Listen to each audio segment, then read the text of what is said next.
OHSAA Sports on Waycross Community Television, brought to you by Wild Birds Unlimited, your backyard bird feeding specialists on Kemper and Witten Roads, 825-7777.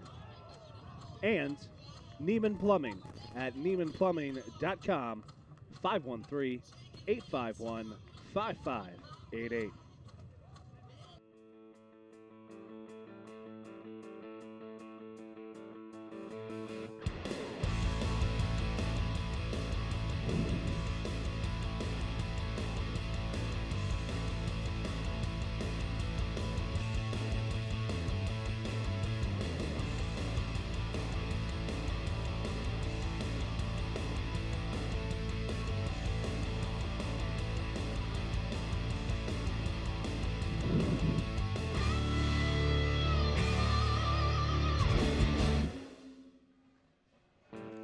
Welcome to 8801 Cheviot Road, home of the Colerain Cardinals. We've got Ohio High School Athletic Association varsity football action for you tonight as the 0-1 Colerain Cardinals battle the 1-0 St. Xavier Bombers. This is Chris Himanitis with WeAreColerain.com along with Brian Wyatt and Brandon Wyatt, bringing you tonight's broadcast live from Colerain High School. Thank you so much for tuning in. We've been live now on our We Are Colerain broadcast for the past 30 minutes and very happy to be welcoming in our Waycross audience. Tonight, we've got a couple of very special guests. One of them, of course, is the remnants of Hurricane Harvey. The rain is here, and there's no way around it. It is cool. It is wet.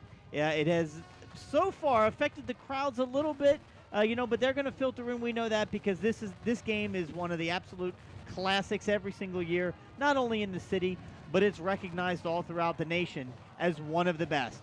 The other special guest that I want to talk about is right there behind head coach Tom Bolden, and Waycross is all over it. The other night, this young man was featured at a Cincinnati Reds baseball game because he was the incredibly lucky recipient of a baseball bat and a jersey by none other than all-star first baseman Joey Votto.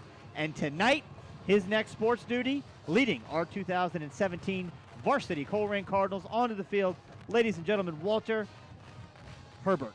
So thankful and grateful that he's here tonight. Yeah, although otherwise known as Super Bubs. We've seen him all over the City Reds game. He's been at concerts. He'll all over the place. The young man is going to lead this Colerain Cardinal team out. As I said, it's an honor to carry that flag to lead the team out, and we're honored to have Walter Super Bubs Herbert here with us tonight. This young man hopefully can serve as an inspiration to a Colerain team who's coming off an opening week loss last week to the three-time defending Division II state champion LaSalle Lancers on the road in what was a defensive battle, back and forth. Final score, LaSalle 7, Colerain 3. I expect there to be a little bit more offensive fireworks tonight. However, the weather can always be the great equalizer, so you're never exactly sure how that's all going to play out. But either way, we're very grateful and thank you for all of you who've taken time out to watch the broadcast on delay, and also to those of you who are watching it live on WeAreColerain.com. And there they are, the 2017 Colerain Cardinals. Colerain coming off a loss from last week to rival down the street 4 miles away, LaSalle. Tonight, St. X 7 miles away. So haven't had to travel too far to great competition. But, to be great, you've got to beat the great. So nothing better than football in this community from the elementary level, middle school level. These guys have played together or against each other since they were kids. Now, Friday Night Lights, Colerain High School. It's the Cardinals and the Bombers. The St. Xavier Bombers won the coin toss. They elected to defer, so the Colerain Cardinals will take the opening possession here tonight. The St. Xavier Bombers coming off of a impressive victory over Hinsdale Central from Illinois. They defeated in the Crosstown Showdown, played at Princeton 43-12. So we're going to keep our fingers crossed on the weather. As many know, there have been several games this Friday night that have already been delayed. They were announced delayed earlier today. This game was not, so we're very excited to keep the tradition on Friday night.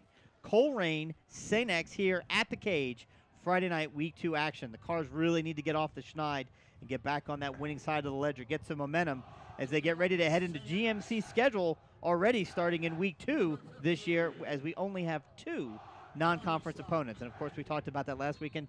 What other – let me ask a question.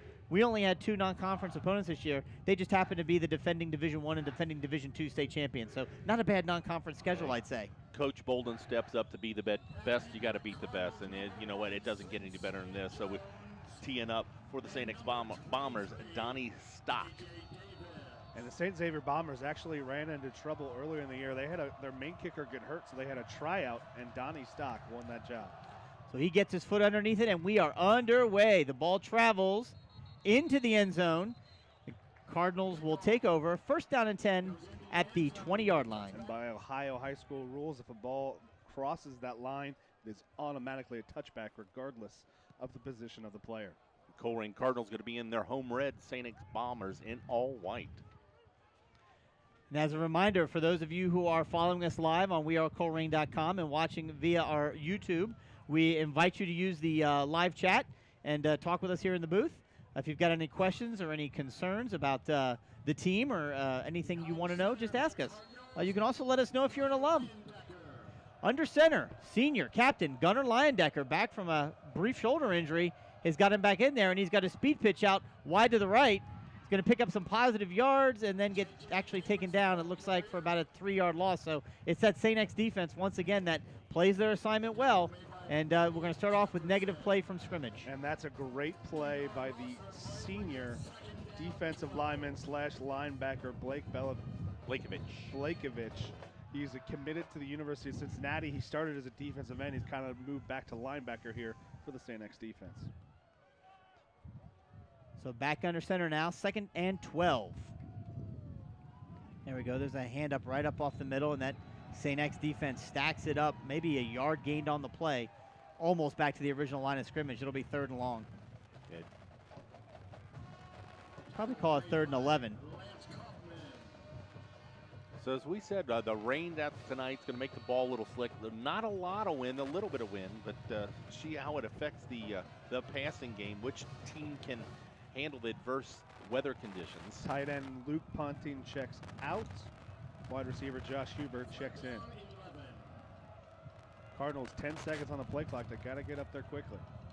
Shotgun. Down to 5 seconds, 4 seconds, 3 seconds, 2. Snap is back. Excellent. Passed it out to the flat. Made one man miss, stayed on his feet. Not going to get enough for the first down, but going to get it out to the 24, maybe the 25-yard line. Cardinals will be forced to punt on their first series. So not the way they wanted to start off, but again, kudos to the St. X defense. They played it well. And just a simple little swing out screen that there is no read. It's just a quick out kind of throw to the flat. Their wide receivers are set out blocking. St. Xavier Bombers slow Deontay Smith Moore down enough that he can't find open space, and the chase closes down and tackles him short of the line of game. Lawson Sandusky's back to kick for the Colerain Cardinals. Cameron Specht back to return for the Bombers. Standing at his own 42-yard line is Cameron Specht, and he is dangerous if he gets it. Snap is back, little rugby-style side, kicked, and it's up. Not a very deep kick. Bounces right at the 50. Picked up by Cameron, and he takes it into Colerain territory. Well, they will start off with great field position right at the 40, where are they going to mark it? 49-yard line. Yeah, Cardinals 49. You know, that rugby-style kick, they're always trying. You want to get that bounce. He really didn't get that ball. I don't know if it was the wind or just where it came off. It was a knuckleball. No rotation at all. When it hit the ground, it was a perfect, simple bounce. And give credit to the senior Cameron Specht. Most people would just let that bounce. He caught that and ran immediately out of bounds. He wasn't trying to return it. He was just trying to make sure the ball didn't bounce any farther downfield. So here comes Chase Wolf to lead the St. X Bombers, the Wisconsin commit at quarterback. So he's got, you can see there, trips to his right, snap is back, hands it off right away, right over the middle to number 4 for St. X, and he's met right at the line of scrimmage. That's Matthew Fox, the 5'10", 178-pound senior. Taken down for a 2-yard gain by Bolden and Bolden there in the middle.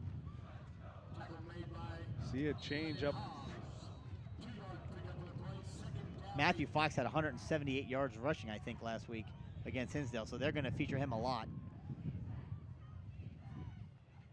In the shotgun now, Chase Wolf takes it. Uh-oh, we've got a little pre-snap. Yeah, a little bit of movement. It's a dead ball. St. X first penalty of the game. Yeah, interesting matchup that we're going to see. This Colerain defense, touted defense, a lot of size at linebacker, a lot of size at defensive back, not a lot of size on the defensive line. And Defensive line will go deep. They'll interchange a lot of players, but they're giving up, 20, 30, 50 pounds on some of these big offensive linemen. And it's really interesting dynamic is the strength of the Colerain defense is in the pass defense is the strength of the Colerain or the St. X offense in throwing the ball around. Snap is once again back to Wolf. He's got some time. He looks, he throws, he passes it. It is in and out of the hands of the intended receiver. I think he tried to run before he actually had the ball. Nick Shams, he takes it, finds a little seam in the zone. The pass is right there at his hands, but maybe a little bit of wet ball, maybe a little bit of early game jitters. Slipped through his hands. And a really incomplete pass away, 3rd down. Really good execution there by Chase Wolf. He looked off one way, found his receiver sit there, but then the execution on the other end is not there with his receiver. Colerain's going to need to put pressure on him, but the St. X offensive line's going to have a little say about that. There's some pressure on Chase Wolf. He gets out of it. He makes 2 guys miss, and now he's going to run for it. He's down to the 45. He's going to be short. He is going to be short. But as we talked about in the pregame, Chase Wolf, not exactly the most fleet of foot, but he did pick up enough yards at least to make it 4th and manageable. Yeah, he slipped away from Eric Phillips and had room to run.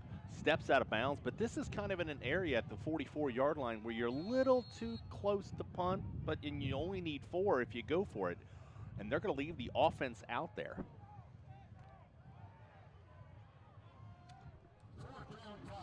So 4th down and a long 5. So 4th and a long 5. Now, we don't know about who the backup punter is for the Xavier, so it could be a quick kick, but it is, again, a good spot to go for. Snap is back, and he does, in fact, punt it.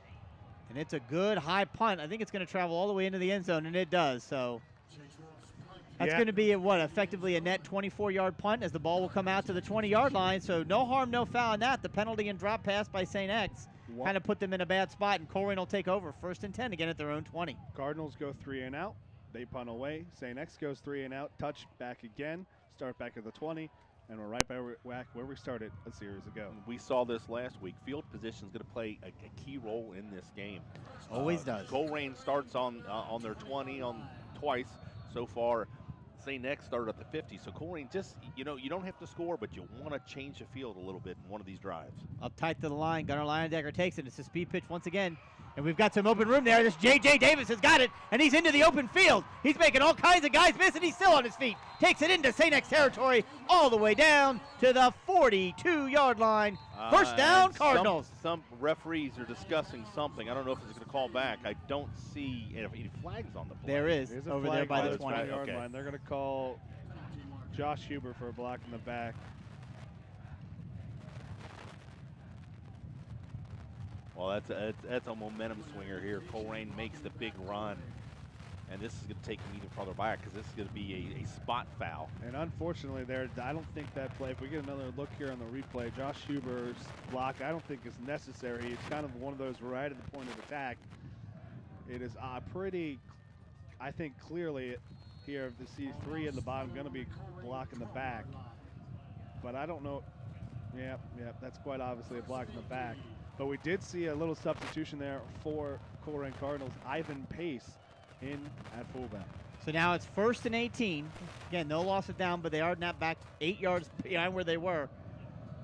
Gunner up right under center. Sincere Jones in motion. Takes it and hands it off. Deontay Smith-Moore, and he is stacked up. Ivan Pace Jr. Oh, excuse me, was that Ivan? Maybe I should get my binoculars here. Just stacked up, picks up about 3, maybe 4 yards. So now it'll be around 2nd and 15. Not a whole lot of yards gained on that play, but a good, safe, conservative play. Well, you want to do that deep in your own territory. If you get the big play, you get the big play. But you want, with the conditions you've just got to secure the ball. So 2nd and 14, 2nd and 15, right at their own 15-yard line. Takes it, drops back, looks a pass, and falls down. Gunner fell down. He slipped on the turf and went down, and that's the kind of stuff that you're going to have to deal with when it comes to this rain. There's just no way around it. So after what appeared to be a huge run for a 1st down into St. X territory, Colerain finds themselves at 3rd and an incredibly long, facing them on their 2nd offensive series of the game. You don't have the mud as you used to back in the day when on these rainy conditions. But you do have plastic grass. You get that surface, and it is slick unless you get set properly. So that's another big loss, a third and we'll call it about almost 20. Yep. Ball in it is inside the 10-yard line. So they're going to have to call timeout here because there's 3 seconds, 2 seconds, 1 second left. Unless you just take the penalty. Which one could ask the question, maybe would it have made sense there just to take the penalty? Well, see Coach Bolden on the sideline yelling to one of his players. So I look, maybe he wanted a package substitution and somebody wasn't ready deep in the depth chart. Well, they switched back for the passing situation. Ivan Pace came out and Deontay Smith-Moore came back in. Either way here early, Colerain at the 7-minute mark of the first quarter uses their first timeout. Want to take this time to remind everyone listening to us live on wearecolerain.com. You can reach us in the booth at radio@wearecolerain.com. And we have our first email of the evening checking in from Clearwater, Florida. Don Ostertag listening in. And speaking of people, Colerain Cardinals from all across the country, Chris Walker sent us Cardinal Chris down in Houston, Texas last week. Listened to us at the beginning of the hurricane. Yep. I'm not sure what's going on with him. I've kind of lost contact. A good friend of mine and a huge Cardinal fan listens every week. So, Chris, if you're listening, thoughts and prayers with you and everybody down in Houston. If you're not listening, well, the thoughts and prayers are still with you. Absolutely. And if you are listening, shoot us an email at radio@wearecolerain.com. Love to know you're all right. So 3rd and 20 from the Cardinals from their own 10-yard line. So we've got 5 wide receivers set here at Colerain. Snap is back for the shotgun. Gunner looking to pass. He's got pressure. He's just going to tuck it and run and get the absolute most he can out of it. He's going to take it all the way up to the 25-yard line. So good run for Gunner. Obviously, they'll have to punt, but certainly got out of the shadow of his own end zone. You know what? He was an ankle tackle away from getting to the first down, just about 4 or 5, 6 yards short. Does a good job. Well covered downfield, and yeah, it would have been close. 45, nice play there by Thomas Kessling. So Sandusky back to punt again. This may be kind of the MO for these two teams as they kind of get used to this the conditions and get their feet underneath them. It's only week 2. Snap is back. Sandusky's got it. He's going to roll out. That's a little bit better kick. It's high, and it's going to fall right into the hands of Cameron Specht, and he moves one way, makes one guy miss. Trying to make some more guys miss, but unfortunately, Bobby Jefferson was kind of right there in his way. Big number 99. Couldn't find a whole lot of room. Still starts off almost right at midfield where St. X will take over. 1st and 10 on their own 40, we'll call it the 48-yard line. Jefferson, Huber, and Jakari Patterson. Patterson doesn't make the play, but he disrupts that initial blocker there that allows the defense to from the weak side to collapse on the ball. Alonzo Kendricks there and Huber there to make the tackle. Anything we can do to keep the ball out of Cameron Specht's hands is a good thing because he is shifty. Again, good field position for the Bombers starting at their own 48. Snap is back. It's a high snap. This has been a problem he's faced with several times already in this game. Chase Wolf is going to get sacked. I guess they're going to give the credit to, did you see who was the closest? We have the number 52. Who the stats going to give the sack to? I'm guessing number 52. Ivan Pace will get the sack officially. Nah, you might get a shared sack there with 52. We're sitting next to the official scorekeepers who gave it to 5. Brennan Hobbs right there also. I thought 52 was actually the one that was the We've closest, now influenced the statisticians. They're now going to give a half sack to both or 1 to Hobbs. Half sack for Hobbs and Pace. 9-yard loss on the play. 2nd down and 19. Watch the high snaps. He's had a problem with this. The center has all game. There's a pass out, and there's Specht. Made one man miss. See, this is what I'm talking about. He's shifty, but thankfully Ivan Pace is there and puts Mr. Specht right back down on the ground. Pace with a 2-point takedown at the end of this play. We see Specht up there, and Eric Phillips pressures him, slows him down. Flock of Cardinals go to the ball. Pace, the wrestler. With the suplex. There you go. Suplexed him right to the ground. Well, the best way to make it so a guy can't run, get his feet off the ground. Now, normally you kind of gave him an extra yard with that throw, but. So a 3rd down and let's call it 17. We need to get to the Colerain 42. So look for Andrew Whitrock here, number 12. See if Colerain decides to bring a little pressure or they're going to sit back and defend. They are going to bring some pressure. And there's the pass out to number 10. And oh, what a great tackle made. Right there by number Deshaun Pace. We saw the play by Ivan Pace the play before. This time, little brother making the play. Deshaun Pace Bombers thought they had that middle screen blocked. They love that play, by the way. That's one of their favorite plays, but Yep. Deshaun Pace gets a hand on the ankle. And Deshaun Pace, correct me if I'm wrong, is just a freshman. Just a Sophomore. He's a sophomore. Yep. Either way, 2 more years plus development this year for Deshaun. It's going to help this team. So both offenses struggling a little bit with the superb play of the defenses. Snap is back. There's the kick. It's a low-line drive, and it is caught by Javon Hicks. The UC signee is going to take it to his right and try and find some room.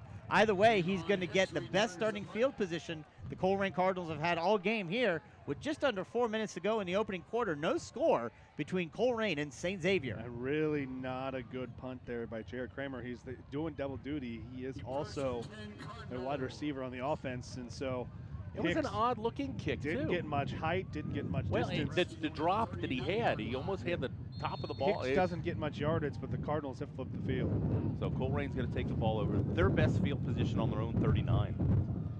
See what they can do here. Gunner under center once again. Sincere Jones in motion. Fakes the handoff, does Gunner. Keeps it himself.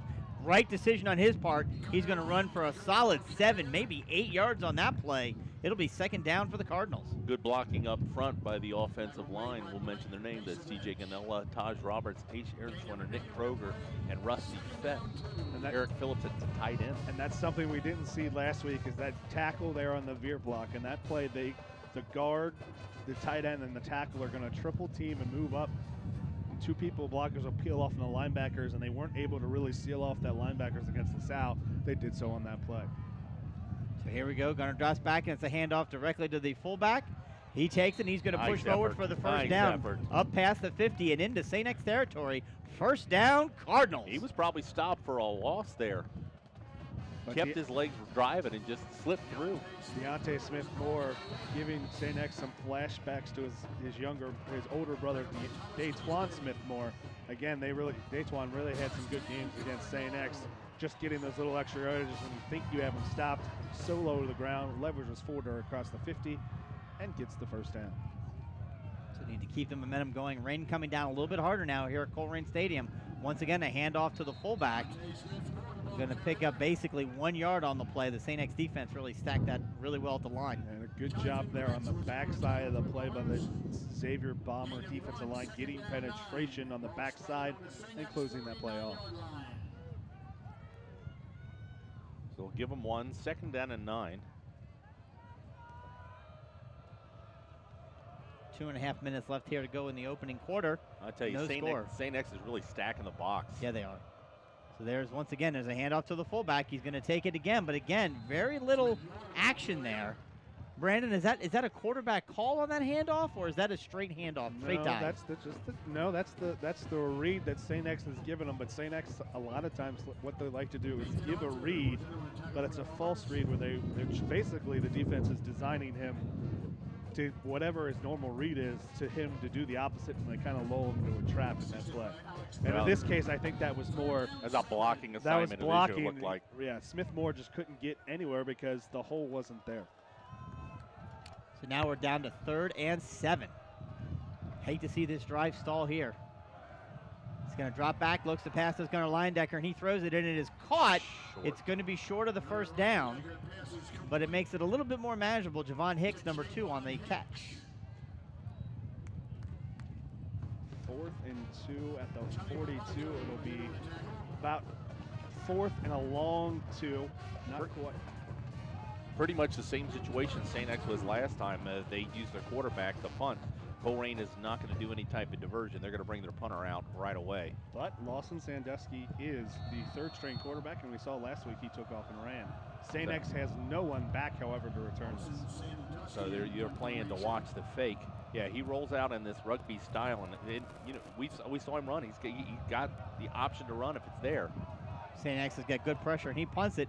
And it's short, and it's going to be a beautiful punt. Get to as long as they can get to it. Oh, he knocked it into the end zone, and he's not happy with himself. I'll get his number. Is that Deshaun Pace, the sophomore? Tried to knock it back. He was there, but unfortunately, he knocked it into the end zone. St. X will take over 1st and 10 at their own 20. Yeah, you're chasing an oblong ball. You're not going to get the true bounce. You wanted it to kind of do that half hop and pop up in the air. And again, slick conditions, great effort. Yeah. We saw on the first punt, it was a poor kind of bounce that kind of just stopped popped straight in the air. This time keeps rolling, and you can never know how that ball is going to bounce. So we started with the touchback for the Cardinals. There was some type of flag on the field that Coach Bolden is screaming about. The referees had picked up the flag. Not sure what was called at the time. Whatever was called was picked up. Might have been some sort of motion penalty or formation. Too many men on the field. Well, they waved it off, so maybe St. X is saying we'd rather take the ball to 20 than risk it getting pinned down there again on another punt. So here's St. X in their deepest start of any possession at their own 20. Under 1 minute to go here in the opening quarter. The Rains really starting to come down now. There's a handoff. Didn't see who got it. If that was Cameron Speck looked like in the backfield. Yep, he's going to run over right tackle, and he's going to pick up about 6, maybe 7 yards on the play. Yeah, Ethan Stout and Trey Harris on the stop. Ethan Stout, we've seen him, a very versatile player for the Colerain Cardinals. Played a lot of defensive line, but was seeing time right now at linebacker too. Yeah, Eric Phillips started the game. He came out holding his shoulder. I haven't seen him back, so Ethan Stout forced back into duty. Back to linebacker from D-line. Snap is back again. Once again, fakes the handoff, throws it across the middle. Caught by number 12, Whitrock.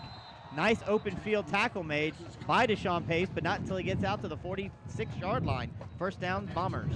Really good play design here. As you see, Chase Wolf throws it down the seam, but all of the receivers and blocking set up as for a screen, which they've been running the rest of the time. This time they go to the seam over top. The defense committed to the screen, and they get the first down. And that'll be the last play of the first quarter. That's the first quarter? That's the first quarter. Wow. It's done. That's the end of the first quarter. No score here at 8801 Chevy Road, home of the Colerain Cardinals, between the St. Xavier Bombers and the Colerain Cardinals. Thanks, everybody, for listening again. Reminder, it's radio@wearecolerain.com. Let us know where you're listening from, what year you graduated. Shout out to a player or coach, or just want to say hi to any of us in the booth. Yeah, well, Emily Henitis listening from Northern Kentucky, and Tanya Wilms listening from Lake Cumberland.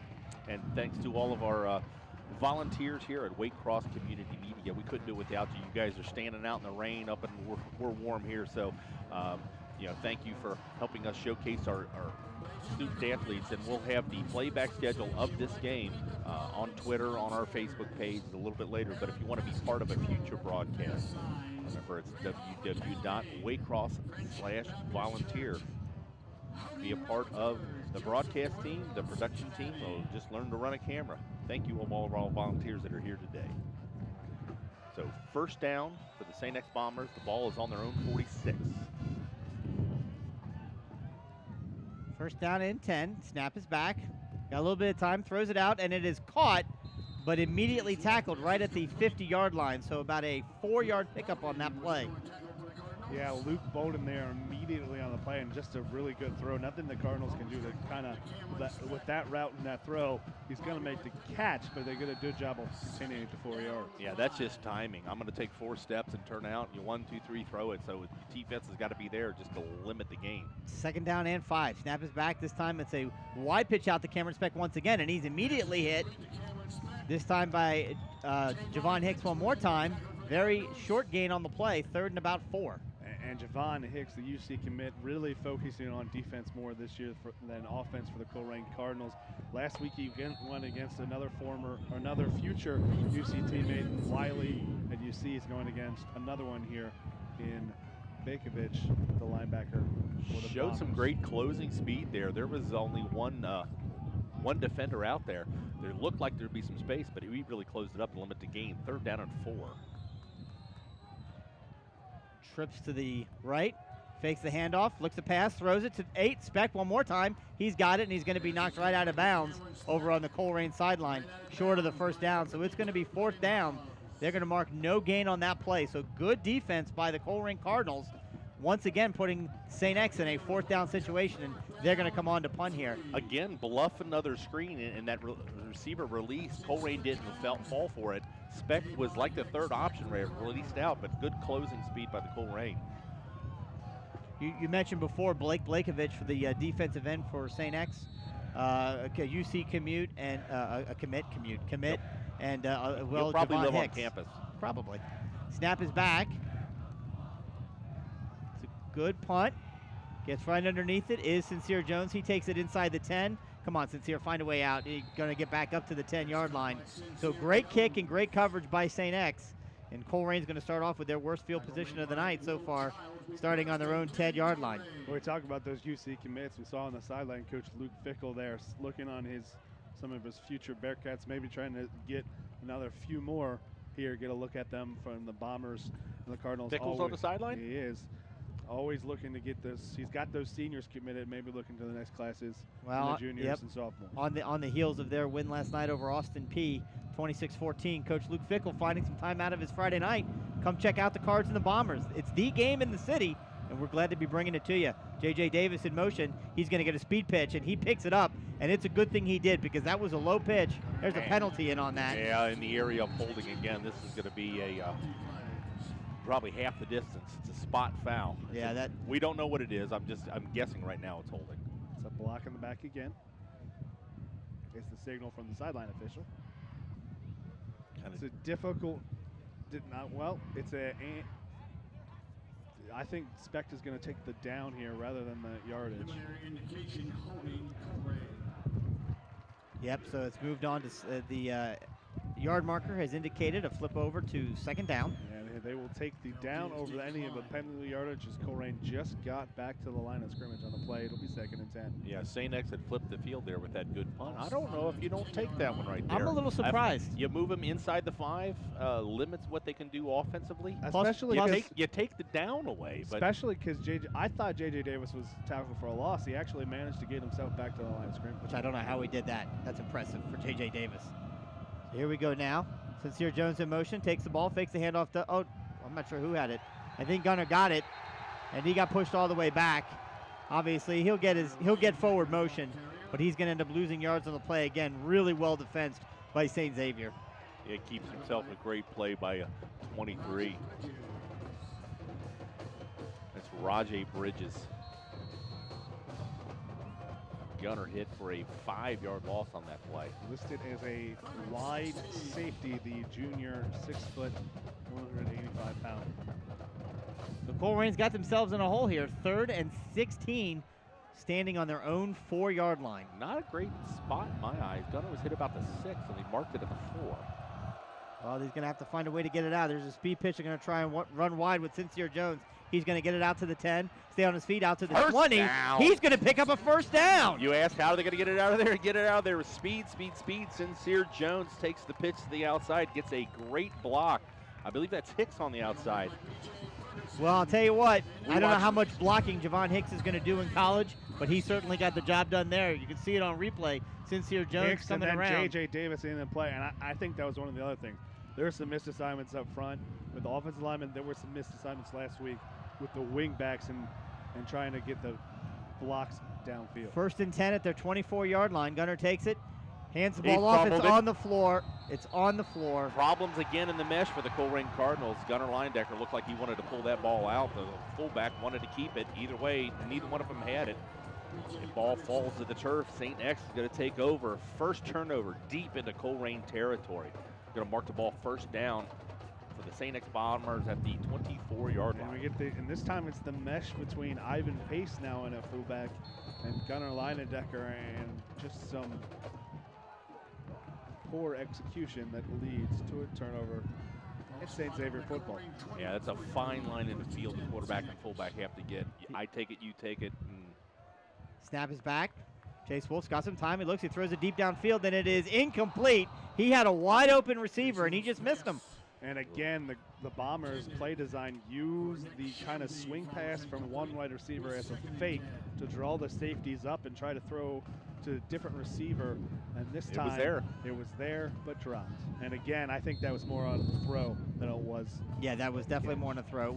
He led him a little bit too far, and it was a low throw to begin with. So anyway, 2nd and 10 at the Colerain 24-yard line. This is the best field position for St. X tonight. Snap is back, fakes the handoff, does keep it himself, Chase Wolf, and he's going to pick up about 3 yards on the play, down to about the 21-yard line, where it'll be 3rd down.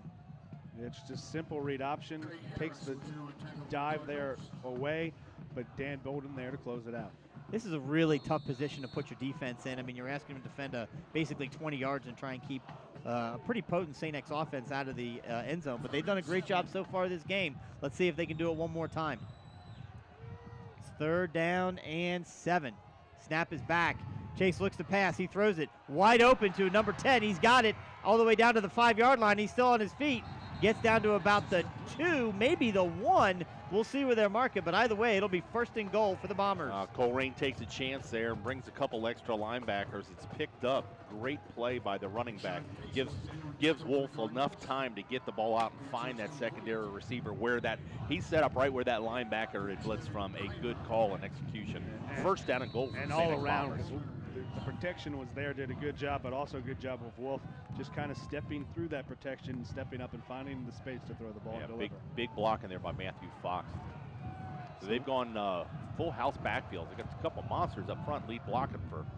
Yep, they hand the ball off, Matthew and Fox. I'm not sure that he got in. We'll see. We're waiting for a signal. Is short.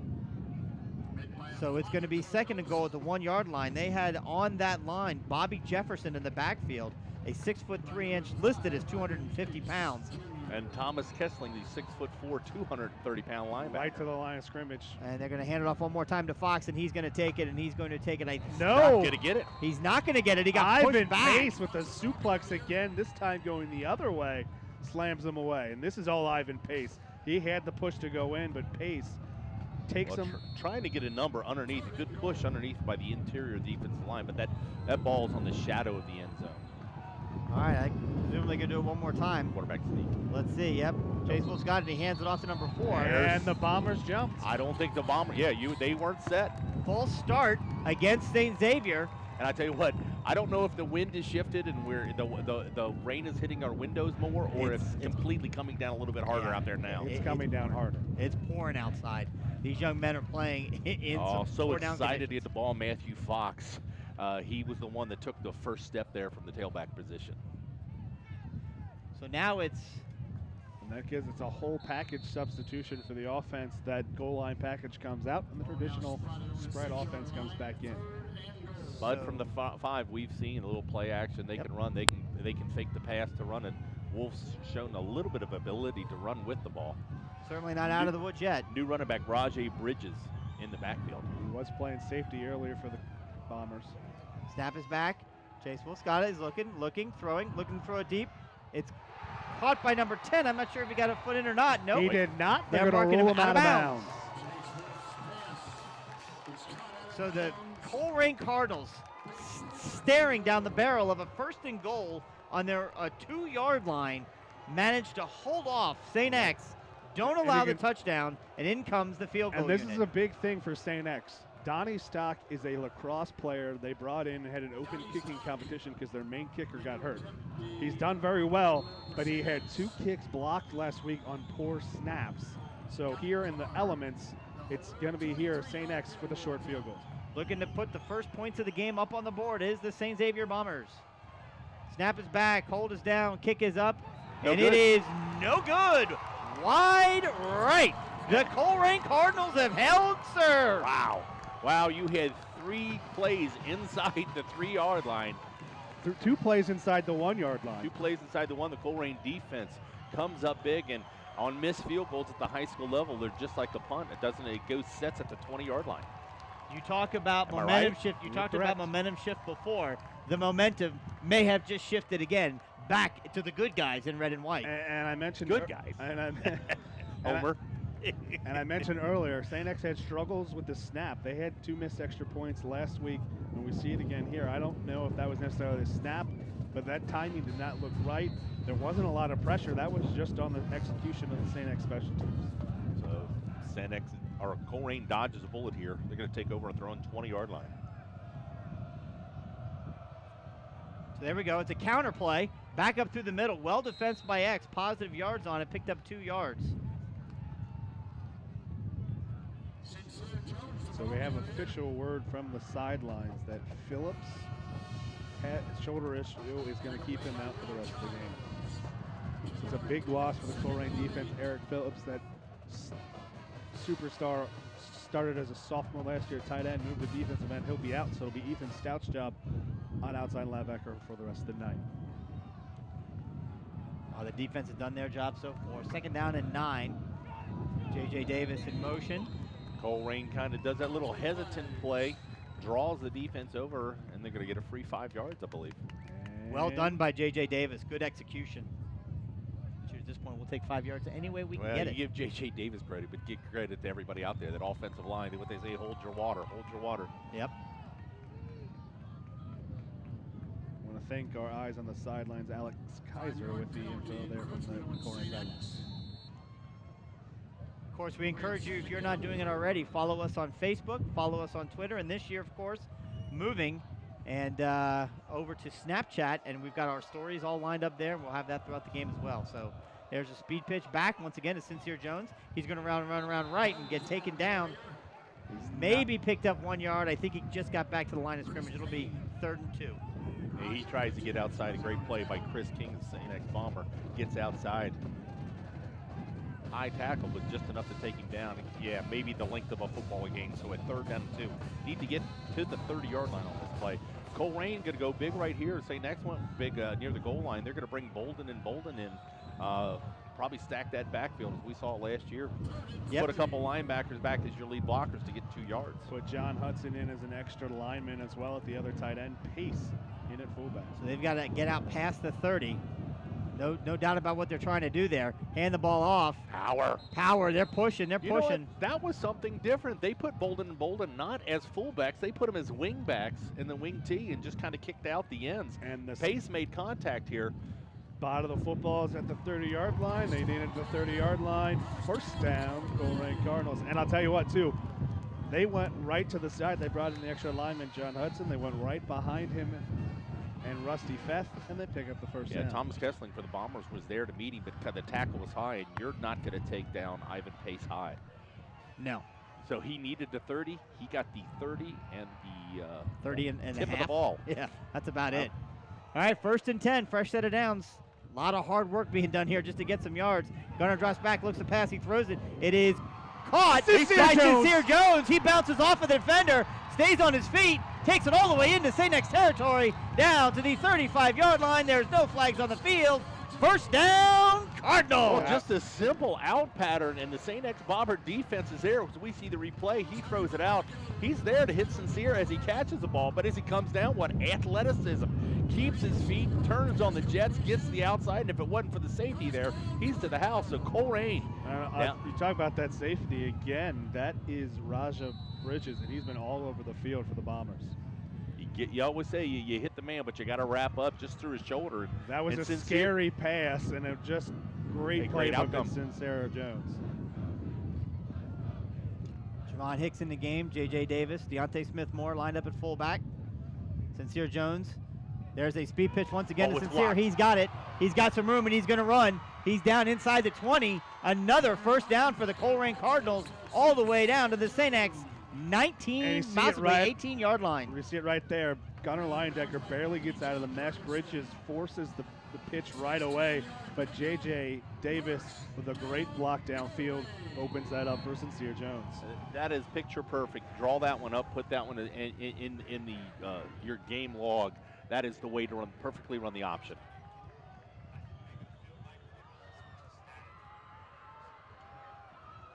Okay, here we go. 1st down and 10 at the 19-yard line. Gunnar Leyendecker takes it, hands it off to the fullback, runs it right up the middle. He's going to pick up more positive yards, take it down to about the 15. 4 yards on 1st down. We'll take it. Maybe 3 or 4 yards there, and just a simple dive. Great read, but a good job on the backside by St. X to limit that from a big gain. But again, the Cardinals keeping the momentum going forward. See, with the option, you work that outside where Colerain has a little bit of success. It softens up the middle. I mean, they say it's like Novocaine, it works eventually. No, I don't say that all the time. But outside opens up the inside, inside opens up the outside. So 2nd down and 7. There's a wide pitch out intended, out of bounds. I think it was intended for Sincere Jones. That's almost a lateral. We got to make sure. Now, the referee took a really long time to whistle it, but he did signal it, but he did signal incomplete pass. So 3rd down and 6. Even the referee having a little bit of trouble handling the ball there. Well, both the sidelines constantly trying to get dry footballs into the game. A little mishandle there by the referee. But really, you towel off a wet football, they're made of leather. You get the surface, but once the balls are wet, they're all wet. Yeah. So 3rd down and 6 for the Cardinals. Hopefully they can pick up a few yards here and put themselves in 4th and manageable. Maybe consider going for it, maybe kick the field goal. We'll see. No penalties and positive yards. That needs to be the play here. Cardinals have spread it out. Shotgun, trips to the right. Run the option here. Yep, in shotgun is Gunnar Leyendecker. He takes it, drops back, looks the pass. He's going to throw a fade into the corner for Javon Hicks, and he's out of bounds. The play was blown dead. The play was blown dead. Looks like it was a false start, illegal motion against Colerain. See, he was so wide open in the end zone because everyone stopped first. No, there was a defender right on him, but. So where St. X got down close to scoring on Colerain, and a false start hurt them. Colerain getting a false start. And with this weather, I don't know if that takes them out of field goal range. A new kicker this year. So now it's 3rd down and 11 for the Cardinals. Back at the 19-yard line. Yeah, they can get a first down just inside the 9.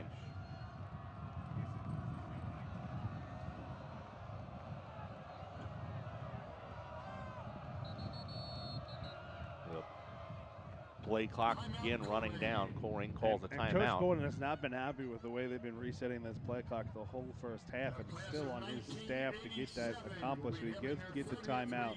His Cardinals will set for a 3rd and 11 here, just under 4 minutes to play.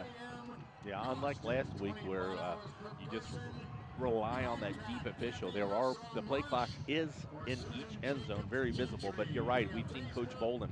We're not sure if he's just kind of upset that they're starting it early before the ball's set or whatever. And he's still arguing with them. A big hi and thank you to the now 400-plus viewers who are watching us live on YouTube. Thank you so much for taking time out of your Friday night to watch Colerain versus St. X here at Colerain High School. The score is 0-0 here as we're just under 4 minutes to go until halftime. Weather has played a factor. But really, the story in the first half, I think, gentlemen, is the play of both defenses. Really doing a great job stifling these offenses and getting anything going at all. And as soon as the offenses have gotten anything going, it's been one mistake either way. It was a drop pass for St. X where they had a wide open receiver. For the Colerain Cardinals, it's a false start here that really slowed down momentum. But the Cardinals have the opportunity here to seize the momentum and take the score. So 3rd down and 11. Deontay Smith-Moore in the backfield. Gunnar drops back, looks at pass.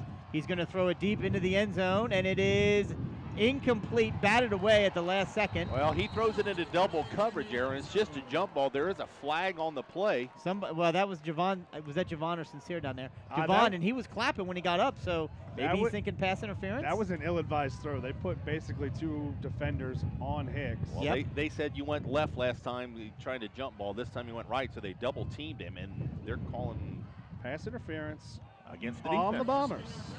And I knew before he even signaled it that it was going to be pass interference on the Cardinals because Coach Specht almost threw his visor. Yeah, he took it off his head and then went to throw his visor. And see, that's the game a lot of people don't watch. And Coach Specht, Coach Bolden, great friends, but have a competition week to see who throws the. As we get a replay here of the pass interference, and yeah, he's shielding him off right there.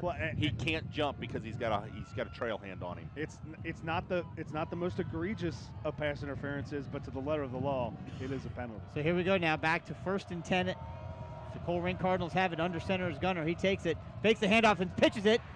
Goes out of bounds for a loss of yards. Again, the water playing a factor there. Sincere Jones not quite able to get the handle on it. Well, and it's going to be second down and a loss of yards. That close to the end zone, we're not. His eyes were wide open. He saw there was only one man in front of him. What we forgot to mention and we missed is that was only a 10-yard penalty and not automatic first down.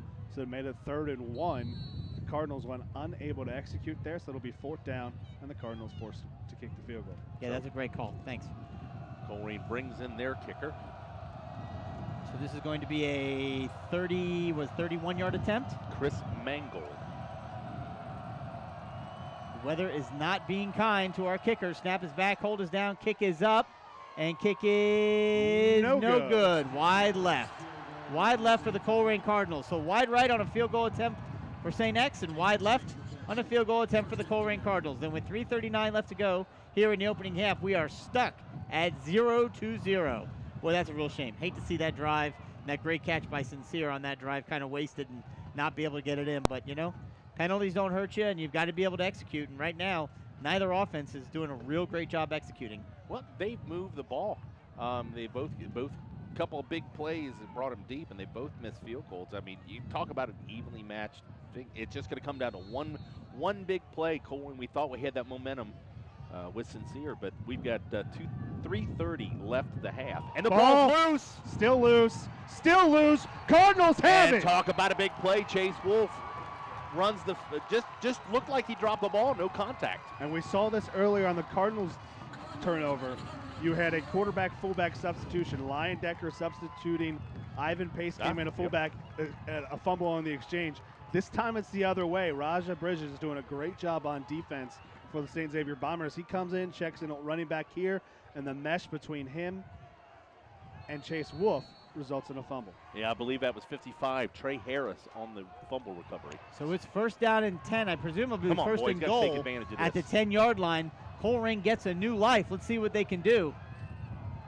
Gunnar Leyendecker under center, takes the ball, fakes the handoff, pitches it once again to Sincere Jones, and he's almost tackled the backfield, stays on his feet. He is going to lose 3 yards on the play. So St. X, quite frankly, defensively is all over that play. They're going to have to go a different way or a different route because it's not that working. Was all execution on the edge, and we gave credit to J.J. Davis and Hicks on the blocks here. Hicks just misses the block right there in front of the play and allows the tackler to make the play for the Bombers. Yeah, it looked like Kirby, the St. X Bombers, come up and make that play, but yeah, he gets inside the blocker. So 2nd down and goal on the 13-yard line now is Colerain. Really would love to see them under 3 minutes to go put this ball in the end zone. J.J. Davis in motion. The handoff to Deontay Smith-Moore. I think he's the one that got it.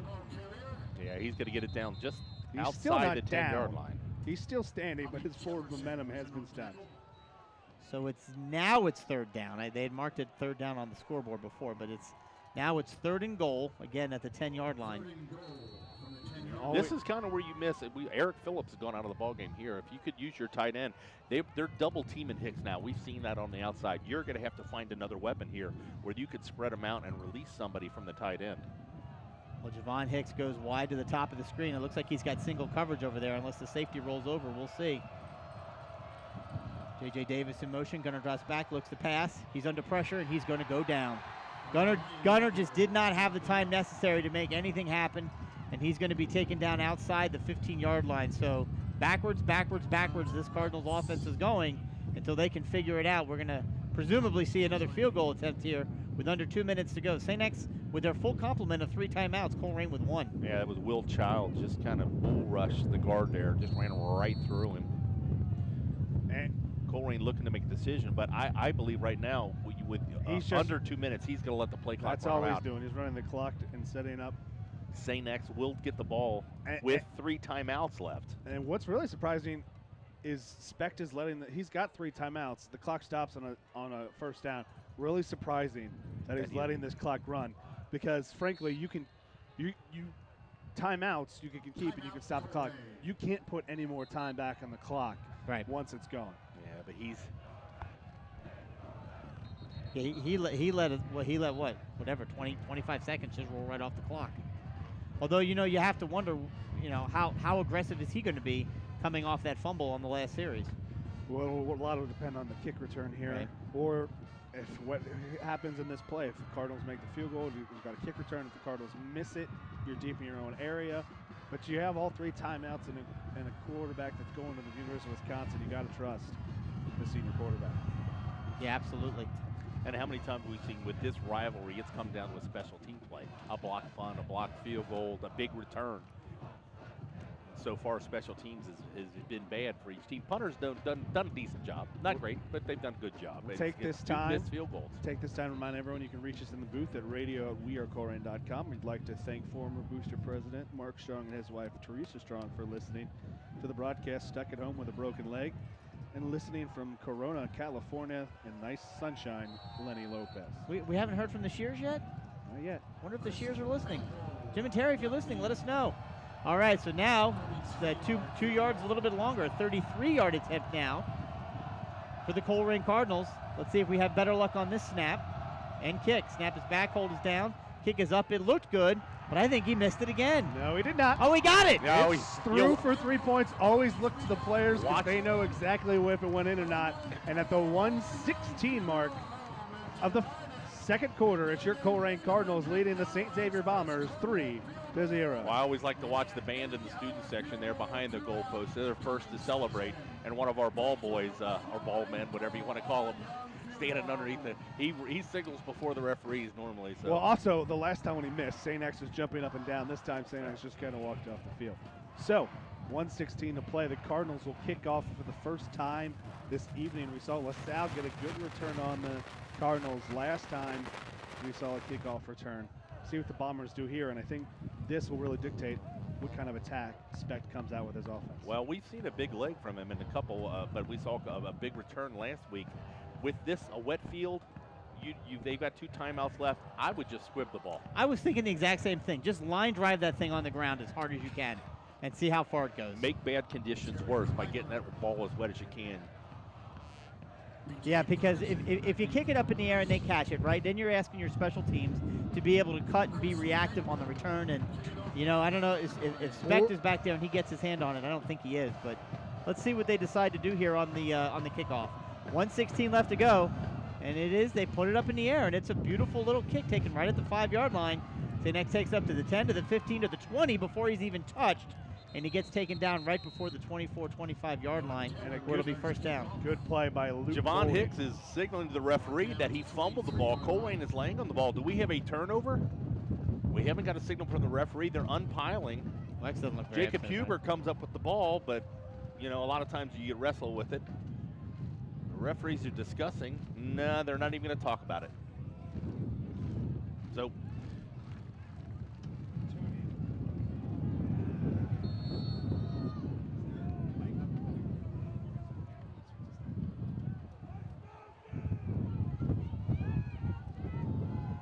St. X will come out with the ball, first down and 10 on the 23, on their own 23-yard line. They do have 3 full timeouts. all 3 of their timeouts. Yep. Snap is back to Chase. He's going to look. He's going to get it complete out to Whitrock and pushed right out of bounds, so the clock will stop short of the first down. Going to pick up about 5, maybe 6 on the play. And Andrew Whitrock is the guy the Bombers are going to go to when the times are needed. He's the guy who had a touchdown reception in nearly every single playoff game last year. Correct me if I'm wrong, but isn't Whitrock the one that got hurt in our game and they lost him for the season? I think he was. No, he caught the touchdown pass to beat us in overtime, and then he caught a touchdown pass in the state championship game. Oh, so he came back for the playoffs. Okay, because I thought he got hurt in our game. Chase has got it, looking to throw, and it's deep, and it is up and picked off! Oh, he's out of bounds. Javon Hicks makes a great play, tipping it up to himself, but I believe he came down with his feet out of bounds. Get a look here on Waycross. And great shot. Yeah, he's out of bounds.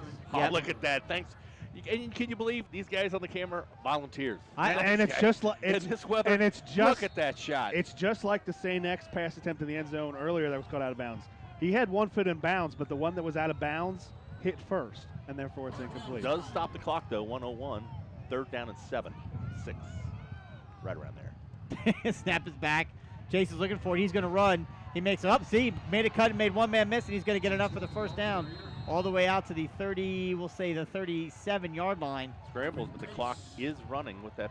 Well, no, the clock will stop so they can reset the chains. Move the chains. Now it's running. Now it's running. 50 seconds to go. Again, still 3 full timeouts, so plenty of time.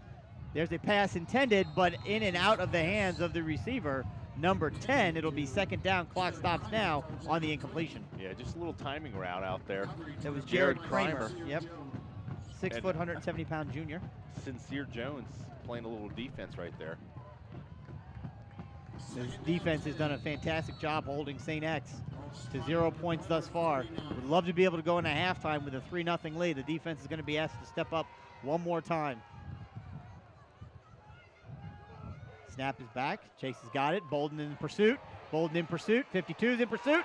All kinds of Cardinals in pursuit. And he goes down at the 29-yard line. Huge loss for the St. X Bombers. Yep. And a really good Colerain play. does have 1 timeout left. They're not using it just yet. Brennan Hobbs was the defensive lineman applying the pressure. Finally catches up to Wolf when Wolf is scrambling and runs into a Bolden coming the other way, and Hobbs and Bolden finish off the play. Yeah, Brennan Hobbs, not your typical defensive lineman, only 5'7", 230 pounds. This is interesting that this is going to be the last play of the half regardless. Yep, they're going to let that clock run out as they can, and they won't get any kind of a penalty. Oh, they did. They snapped it. Last second. Ball's on the ground. It's still on the ground. Doesn't make a point, but it's going to be recovered. St. X getting everybody to think that they're just going to let the clock run out, and they snapped it right before the clock expired. Picked up big yards, but then fumbled, and it doesn't matter because the clock expired, and we're going to halftime with the score. Your Colerain Cardinals 3, the St. X Bombers 0. We're going to break away from the mics here during halftime for those on the live broadcast. Please stay tuned for halftime entertainment, and we'll be back to start off the second half with stats and hopefully some scores from the games that are being played around the city. You're listening to WeAreColerain.com and Waycross Community Television's presentation of Colerain Cardinal football.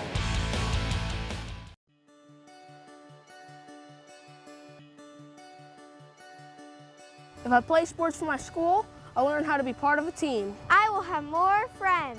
I will be active now and when I'm a grown-up. I will learn how to work hard. I'll have better attendance. I'll learn how to overcome adversity. I'll be more likely to go to college.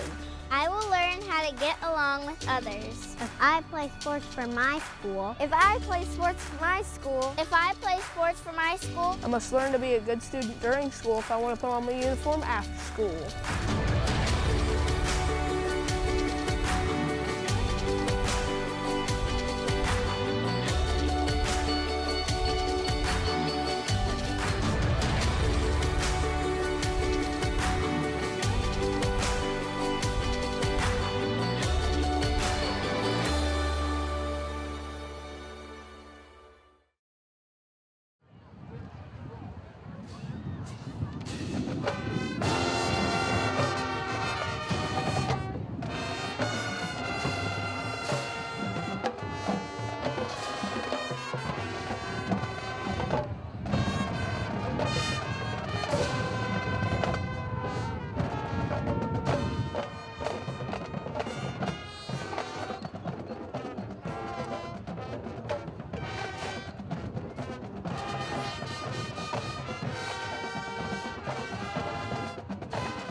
There's just one place where students are students first, and athletics are played with purpose and perspective.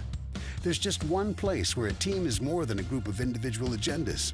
It's a catalyst for demonstrating the potential of the collaborative spirit. There's just one place where players, coaches, and fans experience the exhilaration that happens when an entire community rallies behind the school team.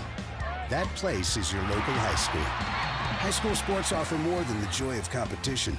Studies show that student athletes are more likely to enjoy greater levels of achievement in other areas of their lives, including academics. In addition, high school sports help young people in Ohio develop the discipline and confidence they need to be leaders in life, even as they unite communities like nothing else. High school sports, a winning part of a complete education. This message presented by the Ohio High School Athletic Association and the Ohio Interscholastic Athletic Administrators Association.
This is what matters.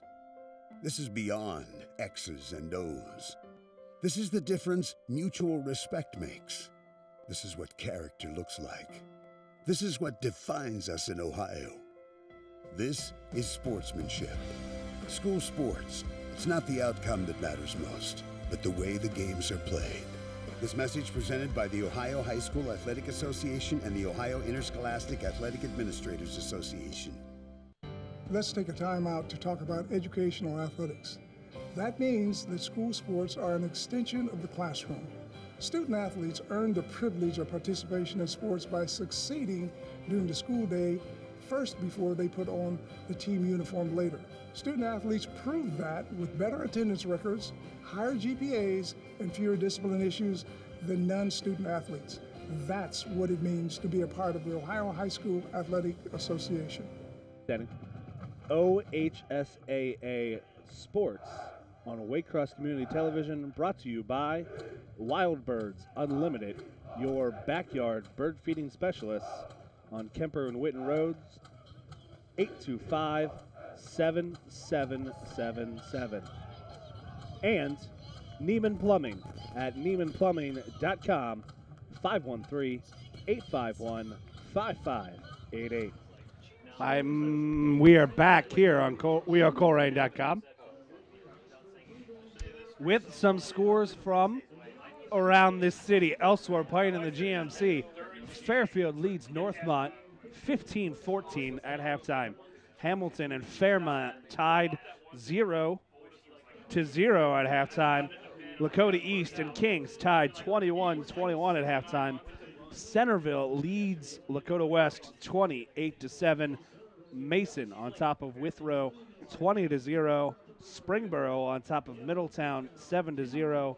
Springfield leads Princeton 14-3. And Sycamore leads Mount Healthy 17-0. Elsewhere in the GCL, Oak Hills and Elder delayed till tomorrow, so there's no score. Not a lot of scores going on, but the one that jumps out at me again, from the middle of the state, Centerville. They're scoring a lot of points. Had a big win last week, and they're taking it too. Was that Lakota West? Is that what you said? So a big one, and thanks to all of our corporate sponsors. Can't do nothing without you guys. So thanks to Arab Pest Control, Fast Signs, Joseph Toyota, Valley Metal Works, Friedhoff Accounting, Hoting Realtors, Queen City Running, Thrivent Financial, La Rosa's, and Life Touch Photography. So let's look basically at some stats we're going to run through here. Pretty close games. We know 3-0 right now. Colerain leading. First downs, Colerain with 7. St. X with only 3. Rushing yards, St. X with 21, Colerain with 95. Passing yards, pretty even. St. X with 50, Colerain with 46. Total offensive plays, 24 run by St. X for only 71 yards. Colerain 28, doubled up with 141 yards. Let's look at something here. Each team has had 3 punts. St. X 4 penalties to Colerain's 2. They've each had a turnover. Time of possession is a big one right now. Colerain 15 minutes and 1 second, 8 minutes and 52 for St. X. Your leading rushers for the St. X Bombers with 19 yards just on that last run at the end of the half. Rajay Bridges with 19 on one carry. Kamen Spreck 1 for 7. Matthew Fox 3 for 3, and Chase Wolf 6 for -8. For the Colerain Cardinals, J.J. Davis 3 carries, 37 yards. Sincere Jones 6 carries, 33 yards. Deontay Smith-Moore, 6 carries, 12 yards. And Gunnar Leyendecker, 6 for 8. So they're keeping the middle of the field. A couple big plays on the outside, but defensive struggle. Passing for St. X, Chase Wolf, 8 for 13 for 50 yards with a long of 20. Gunnar Leyendecker, 3 of 5, 46 yards with a long of 36. Receiving yards, pretty much Deontay Smith-Moore, 5 yards on 1 catch. Javon Kicks, 1 on 5 yards. The big one, Sincere Jones on a great athletic play. 1 catch, 36 yards. For the St. X Bombers receiving, Cameron Spector, leading receiver, 4 catches, but only 7 yards. Whitrock, 2 for 24, and Jared Kramer, 3 for 19. Not much going on in the return game. Cameron Speck, 2 returns, 13 yards. Javon Hicks, 1 for 10. We have your defensive tackles, your leading tackle for the Colerain Cardinals, Ivan Pace with a total of 5 tackles. Luke Bolden with 5. Javon Hicks with 4. Brennan Hobbs, great. He's got a fumble recovery and a sack. Have plus 3 tackles, doing a really good job on the interior line for the St. X Bombers. 6 tackles from Will Childs, 5 from Bobby Jefferson. Raji Bridges, 4.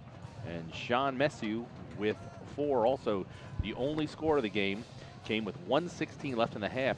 Chris Mangold, a 33-yard field goal, was good. Colerain leads at the half, 3-0. It's been a back and forth affair, no doubt about it. Just having some trouble getting the ball in the end zone. Both teams have had their opportunities. Well, we've seen both teams have missed field goals. Colerain 1 for 2 and St. X 0 for 1, but we both saw they both got deep into the each other's scoring, the red zone. The big one, though, St. X Bombers, 3 plays inside the 5, 2 inside the 1, both stuffed by Colerain.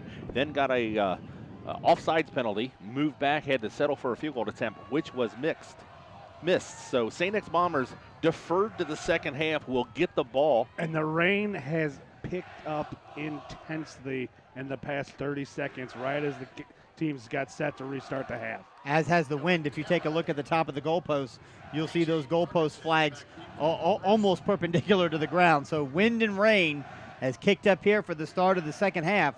And again, Colerain will be kicking the ball off to St. Xavier. Yeah, kicking into the wind right now. Well, that wind is kind of, It's whipping all over the place. It's not one direction, so that's Kramer and Ferguson back for the Bombers. The squib kick is going to go out of bounds. And you can't blame anyone from that.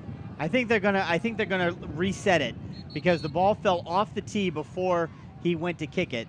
And they're gonna bring it back and re-kick it. That's the right thing to do.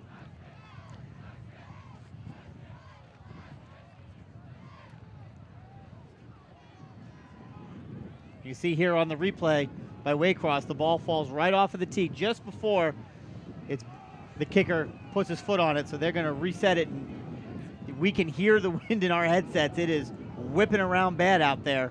This is very difficult conditions to play in, but you're not used to doing this in week 2. You're used to this kind of a game in like late October, especially given the fact that it wasn't that long ago. It was like 80 degrees and sunny just a few days ago, it seems. So Colerain wasn't penalized on that kick. No, the ball came off. Oh, okay. I missed that. I'm sorry. We were working. Yep. So let's try it again now with a holder. And when the second half is now officially underway, it's a low line drive kick. Picked up inside the 10, taken out to the 15, out to the 20. And that was a huge contact hit. Daniel Bolden just laid the wood to somebody. And he's going to be taken down right at the 20-yard line.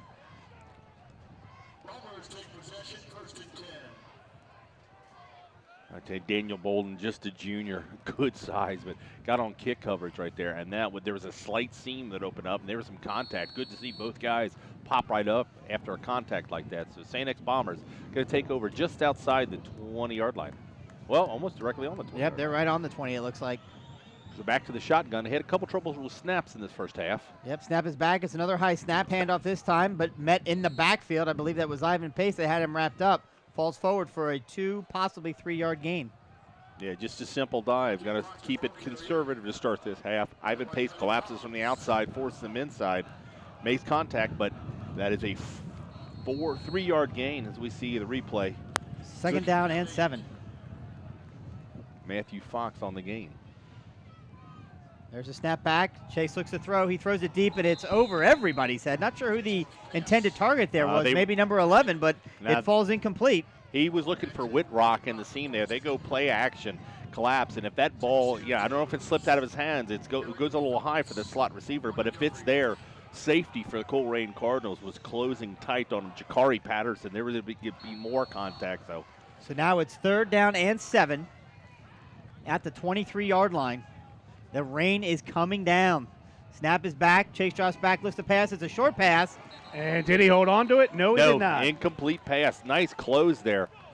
That was Jakari again. Jakari Patterson's a junior, correct? Yes, just a junior.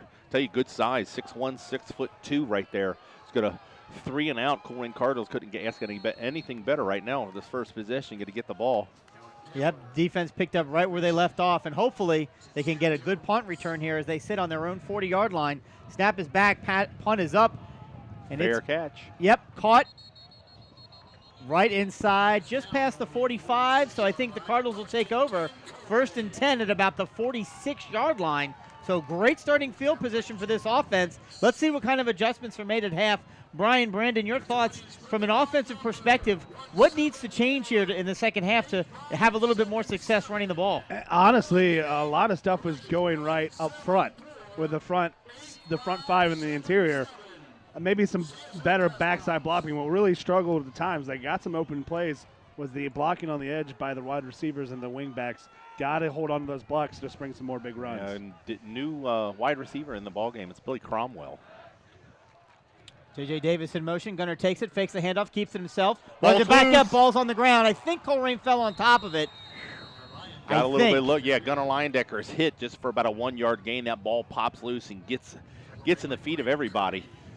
Good blocking up front, and that ball goes forward. And luckily, a Colerain Cardinal does pick it up. And you know what? A little bit of luck there. Picks up 5 on the fumble. I'm pretty sure that's exactly how they drew that play up, Brian.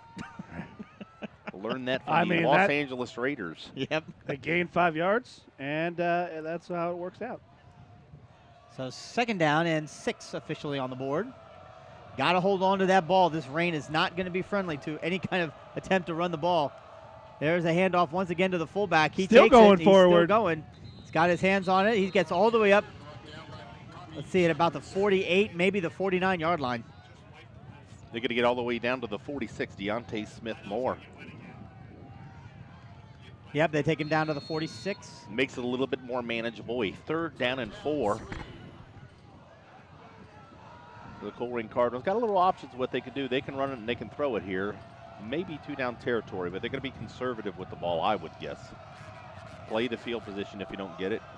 Let's see here. Oh, St. X is jumping. They got back, though. This time 3 they don't come seconds, offside. 2 seconds, 1 second. Another timeout having to be called as the play clock is rolling down. Yeah, Colerain takes a chance there, tries to draw them off sides. St. X fell for it early in the beginning. No play miscommunication there. That's what they were trying to do. If they draw them offside, they get the 1st down. If not, gives them a little bit of time to think about this play call a little bit. So we see J.J. Davis. He goes in motion. He kind of does that stutter step, and everybody holds, but no play called after that. So Coach Bolden calls timeout, adds a play clock, gets down to 1. You hate to have to use a timeout so early in the second half, but again, on a short yardage situation, you know, where you're in your opponent's territory, it's a good timeout to take. I tell you what, the rain has kept some of the fans away. I think we don't have a lot of parents in the stand, but I tell you what, this student section from both these schools is just incredible. And yeah, this is going to be a sloppy. I think there were 2 turnovers in the first half, 1 for each team. I predict there'll be probably at least 3 in this half. If this rain continues and the wind continues, it's just a lot to ask to keep onto the ball. Well, a lot too, and if you can break a play, an arm tackle, the jerseys become a little bit more slippery. Yep. With the. So Gunners under center. They need 3 yards. J.J. Davis in motion. He takes it. His speed pitch back to J.J. He makes a cut, and he's got the 1st down. He's into the open. He's down to the 30. He's down to the 15, down to the 20. Taken out of bounds. Oh, he got pushed out of bounds.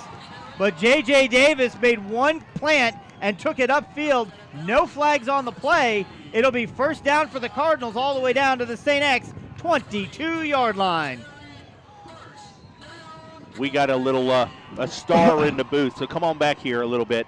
Super Dubs has joined us in the booth. We're going to try to get can we get the guys in the truck to get us, after this replay, to get us there we go.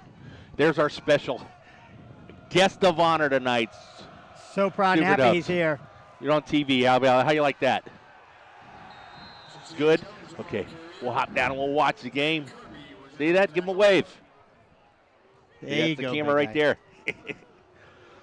Can I get a picture? All right, so loss of 3 yards on that play. That was a pitch to Sincere Jones that St. X defended quite well. It's going to be 2nd down and 13 of coming back at the 25-yard line. We can't get another one. One more. 1, 2, 3. we can't emphasize how hard it is raining now out there. I mean, Yeah, it's really coming down. I mean, it's as bad as I think it's been all night. Would you agree, Brandon? yeah. Yeah, it's really bad. All right, second down and long. Fakes the pitch, does. Gunner got drops Hicks. back, looks to pass. Oh. He's going to scramble. He had an open receiver and couldn't quite get to him. He's going to run it around left and try and get back to the original line of scrimmage. I don't think he did it. If he sees Hicks and has a little bit more time, good pressure up the middle by the St. X Bombers. Hicks did break loose, but great penetration by the interior of the St. X Bombers. Nowhere for him to run, nowhere for him to throw. So I think he got back to the line where they were. It's now 3rd and 13. And the Cardinals just got to make sure they do not turn the ball over here and try to pick up positive yardage. Even if you can't get the first down, you want to stay within field goal range. Yep. All right, overstack on the short side of the field now. Gunner in the shotgun. Oh, got whistles here. Is there a timeout? St. X Bombers. St. X. And St. X might have done Colerain a favor. There was really going to be a race to get the clock up, but we saw a new formation we hadn't seen all game. There, we saw trips to the boundary with a tight end there, and it looked like they were about to send J.J. Davis in motion. St. X didn't like what they saw defensively and called a timeout immediately, but it might have saved the Cardinals 5 yards and a timeout of their own because that play clock was getting awfully close.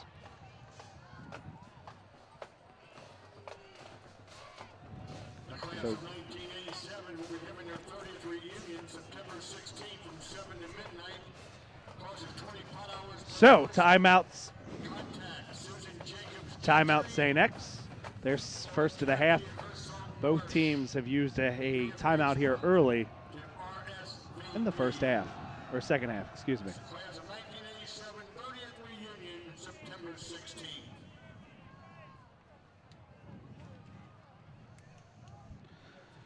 I'll tell you what, that's one of the longest timeouts I've seen. The referees, you think with this kind of weather, it'd be in a little bit of hurry. They've signaled both teams out there, and here comes the big play for the Colerain Cardinals. 3rd down and 13. You know what? They don't need to get the first down. If they could get the ball in the middle of the field, they probably need 5-6 yards to be more in field goal range. Still that trips to the boundary, tight end to the open field. Yep, same formation. Let's see what happens. Gunner drops back, looks to pass. He's got pressure. He's going to throw it deep, and it is in and out of the hands of the DB. Pass intended for... That's Luke Ponting, the tight end, and he Ponting. was open, but the weather did just not allow a good throw to him on that post corner.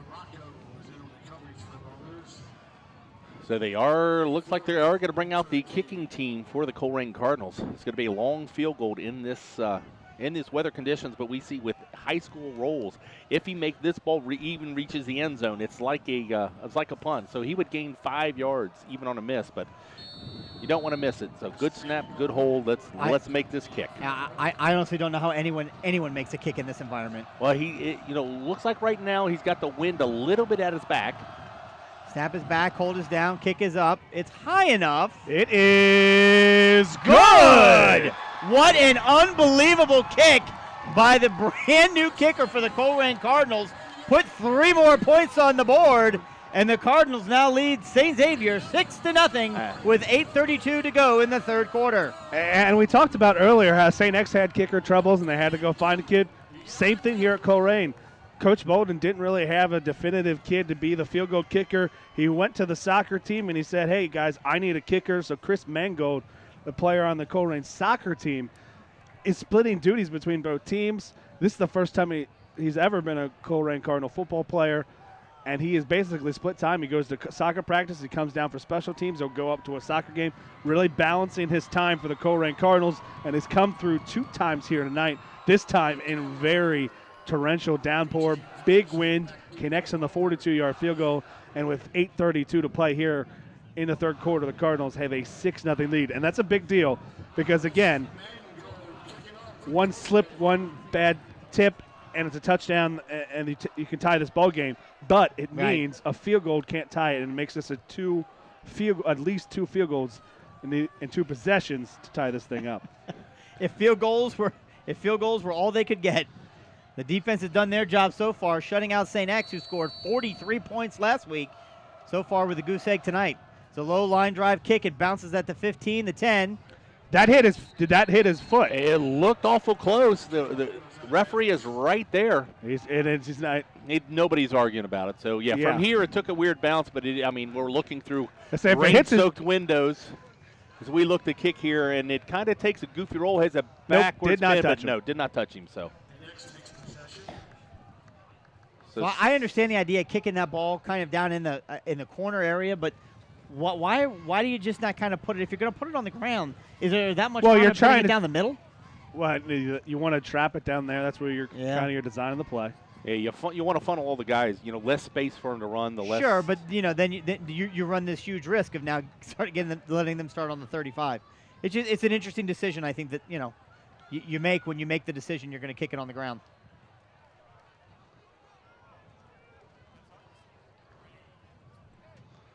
There's a long discussion on this. Not exactly sure. Let me get out the old binoculars here and see what I can find out. In the discussion, are they trying to say they want to make him re-kick or just take the ball at the 35-yard line? I can't imagine they'd want to re-kick. It looks like they're spotting the ball at the 40. Well, it might be the 40. Okay, I'm sorry. 40. Why would they spot it at the 40? Was there a penalty on the play other than the... I just think that's where they spotted new rule change. At halftime? All right, first down and 10. Quarterback keeper, he's got it. He's into the open. Chase Wolf, the ball carrier. That is not Chase Wolf. Oh, I'm sorry. It's number 10. And the St. X realizing the conditions are going to make it difficult. They're not really having success throwing the ball. They're going to their wide receiver, playing in some Wildcat quarterback. That is Jared Kramer with the big 9-yard pickup on first down. Chase Wolf is back into the game. In at the shotgun, takes the ball, hands the ball off right over the middle, number 4. It's going to push forward into Colerain territory for a first down to the Colerain 48-yard line. And so the Cardinals are showing that they can defend the pass here, and St. X trying to mix it up, trying to get something going on their own end. Kramer moved to the quarterback. It looks like Wolf has slotted himself back into the huddle at the quarterback position. Well, that just gives you a little bit more weapons, a little bit more thought process for the Colerain defense. When you got a running quarterback, we saw they spread it out, leaves more one-on-one with the running game. Kramer still in a quarterback. Yep, he takes it now, fakes the handoff, keeps himself, and tries to run up the middle. Right on the Cardinal head, they're going to pick up about 3, maybe 4 yards on the play. 1, 2, 3, say 3 yards on the play. Make it 2nd and 7 inside Cardinal territory now. Does a great job. Again, not a great snap. Gets it down, kind of blows up the mesh, but he makes a little something on nothing, picking up 3 yards. All right, now 10 rolls out to the wide receiver spot, and Chase is back in. Man in motion, Cam Speck, left to right. Takes the ball, gives the handoff one more time to Matthew Fox, takes it across the 45-yard line. Maybe to the 44, 44 and a half. It'll set up a 3rd and 5 for the St. Xavier Bombers. Yeah, Tanner really does a good job from the outside. Slips off the end, good penetration get down there. Defensive lineman, you think 250, 300. When you got the small lineman there, can turn the corner. A little more speed, collapses down. So a big 3rd down play for the St. X Bombers right now. Chase is in the back, drops back, looks to pass, a little bit of pressure, throws it over the middle, and it is in and out of the hands of the intended receiver. Well, I'm not sure if Pace got a hand on that night. He had a step on him. A little bit of both. Might have got his hand in the vision of Whitrock, but that's the guy they want to go to on downs. Andrew Whitrock is their go-to receiver. And here we get a look, and yep, he did touch it. Ivan Pace did get a hand on it. So Cardinals stop hold on 3rd down. St. X is out with a punt team here, but a good spot to look to fake. Snap is back, and it is not a fake. It is a punt to the corner.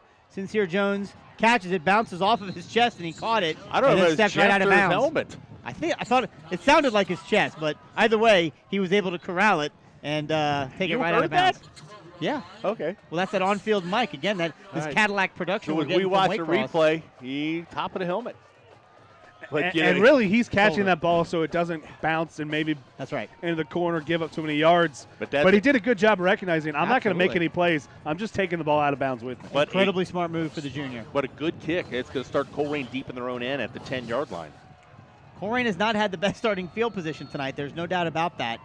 They've had a couple of big plays, a couple of big runs, but again, the St. X defense is very disciplined, and they're definitely fast enough side to side to cause problems for the offense.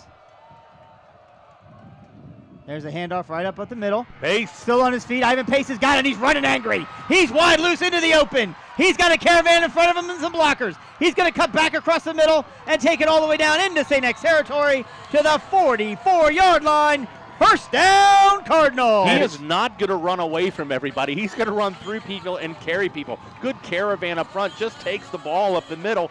Nothing there. Bounces off. Just keeps working. And with this wet conditions, you're not going to get him with an arm tackle. And he runs hard and runs strong. Great block up front. The Veer block to seal that out. Rusty Feth up top making the block from his tackle position. And I tell you what, he had some wide receivers out in front of him that were smart not to block people. Deontay Smith-Moore checks in, Pace out. Yep, there's the handoff to Deontay Smith-Moore. He takes it across the middle. He rolls forward, spins, and picks up 3 yards. And we saw Pace come in. He made the play on defense on there. Comes back here, first play on offense. He changes the field, and Ivan Pace, we talked about at the beginning, Coach Bolden has to find that balance of he's the best player on the field. I got to get him on offense. I got to get him on, especially when I'm on defense. And we see here one big play on offense, and Deontay Smith-Moore can come back in, rest him up to play some defense. 2nd down and 7, 3-yard gain on first down. Gunner takes it, hands the handoff to Deontay Smith-Moore. He stays on his feet. He's still moving. He might have enough for the first down. He's still going. He's still going. They haven't blown the whistle. Now they finally blow it, but it's not until Deontay Smith-Moore and his caravan of offensive linemen get enough for the first down. They blew the whistle, so they're not going to give him where he fell down, so he'll be a yard short. Oh my Again, goodness. that fell forward because they were blowing the whistle. They kind of held him up. Okay, I did not hear the whistle. They blew the whistle, and that's why he kind of fell forward a little couple Still a great run regardless. It's now 3rd and 1, which is exactly where you want to be as an offense. Move quickly. Ivan Pace Jr. on the sideline getting a breather, which is exactly what he needs. Under about 6 seconds left here on the play clock. There we go. There's the snap. There's the handoff once again. First down. Yep, going to get enough for the first down, barely. There was good pursuit in the backfield, but Gunner did the smart thing and handed it off. Tell you, this offensive line doing a good job up front. TJ Ganella, Taj Roberts, Ace Aaronswinner, Nick Kroger, and Rusty Feth. Ivan Pace Jr. back into the game. Coming out, Deontay Smith-Moore. So first down and 10 for the Cards on the St. X 34-yard line, leading 6-0. And a great job there. Deontay, Pace had that big run to get him there, but that was a workhorse set of series of plays there. 3 plays by Deontay Smith-Moore to get the first down. Ivan Pace, lone set back at fullback. J.J. Davis in motion. There's the handoff to Ivan. He takes it, lowers his head, and just bowls through as many as he can get. He's going to pick up 4 yards on the play, and he basically just ran into a mountain of people and moved it 4 yards. And the Cardinals have found something up front, the blocking. I don't know what it is exactly, but this is not typically how we attack St. X. St. X, we usually attack with the edge, get a quarterback on mismatches on the outside. Maybe a few counters. But right now, it is the fullback dive on this drive, something we haven't seen from the Cardinals this year, really taking control of the game. Under 4 minutes to go here in the 3rd quarter. The clock is the Cardinals' friend now. Here's a speed pitch back to J.J. Davis. He takes it, plants his foot. He keeps it. He's going to pick up about 3 yards on the play. He does a good job. He gets outside. He stretches it out, and turns it up when he had, but an ankle tackle. I mean, he was steps away from breaking that one. So probably in 2-down territory. It's 3rd down and 5 at the 28-yard line. They need to get to the 23. Yeah, totally agree. And these short yardage runs are really paying off for the Cardinals. It's almost time for a counter. Speaking of that, I was just saying, we only saw that one time in the first half, to my recollection. St. X is one of those teams that really doesn't fall for that too often. That's true. Gunner drops back, looks to pass, throws it across the middle, and it's almost intercepted. Intended for number 10 for the Cardinals, and it was dropped by the DB. Well, he missed. It'll be 4th down. Gunner missed one there. He rolled out, and Ivan Pace was there if he hits him. And I don't know if he missed him or that was, I'm going for more than, he throws the Pace, he's got a chance close to the first down. He went for bigger yardage there over the middle and didn't connect. Yeah, take the sure thing. You hit 2 downs to get 5 yards there. But who knows? You roll out in these conditions. Maybe he saw him, but didn't have a good grip at the ball at the time. You never know. I'm sure that he didn't have a good grip. I think it's a great point, Brian. Because, he's thrown a couple of balls that look like they're going in slow motion, and we know Gunner can throw. So big 4th down. Sincere Jones in motion. There's the pass. It's a quick pass to Javon Hicks. First and he's got it down to the 20-yard line. First down, Cardinals.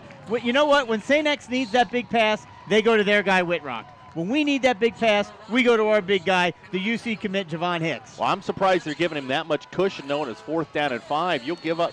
And it was a timing route. As soon as he snapped it, he threw it to a space. And it's a really good play call. Everyone is expecting the ball to go to the tight end side. They're going to run. They've been running. Quick check back the other way, and Javon Hicks catches the short hook for the first down. Colerain seeing traditional wingback formation. Sincere Jones in motion.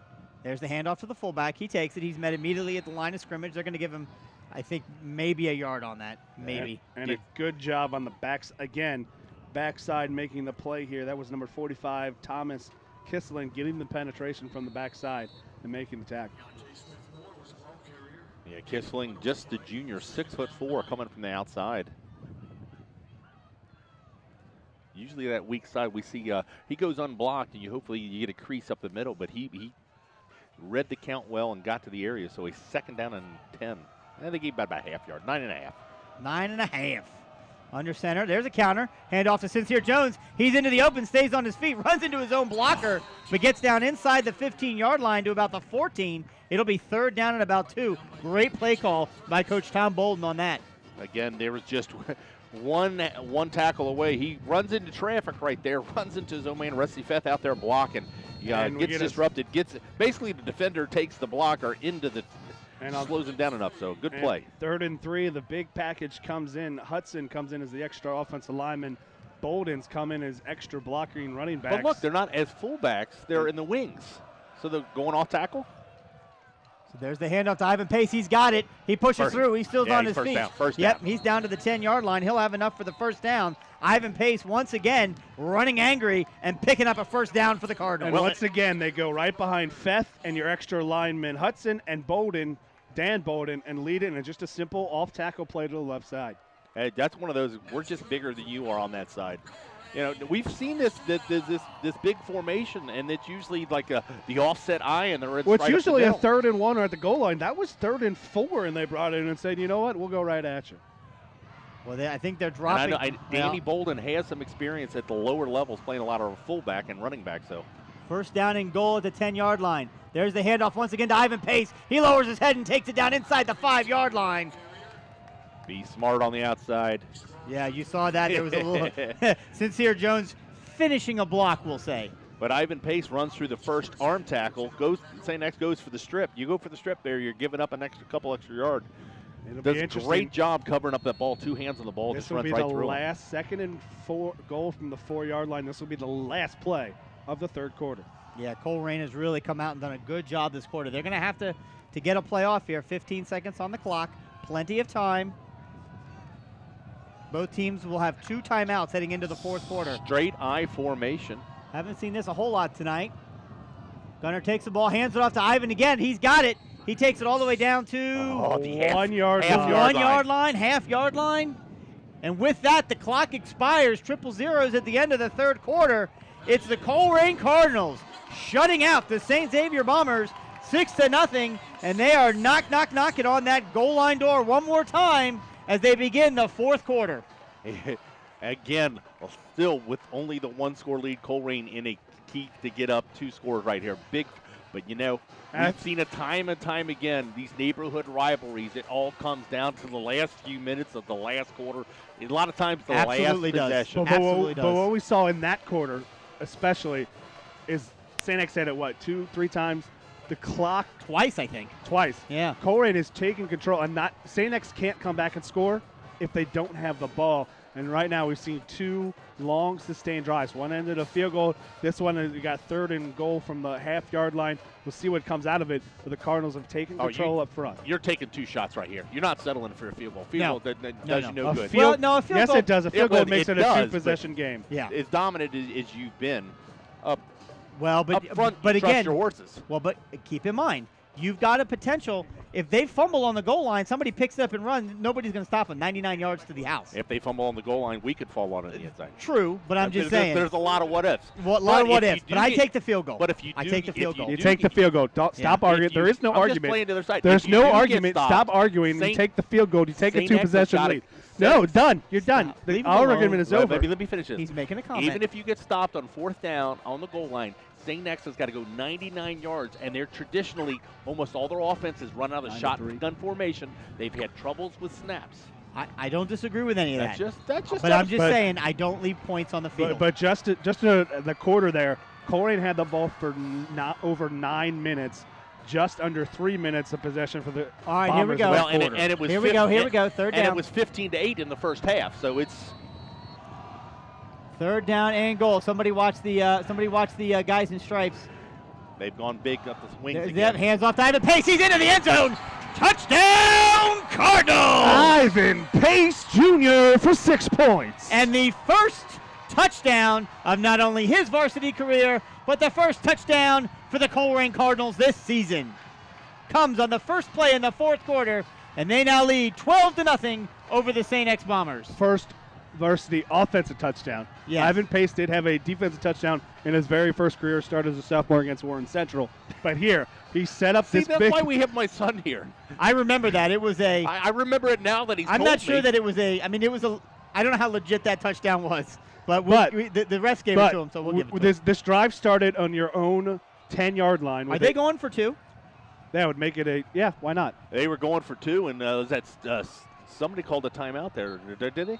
I see Speck running around. See Coach Bolden running around. Chaos. Well, Well, you know what?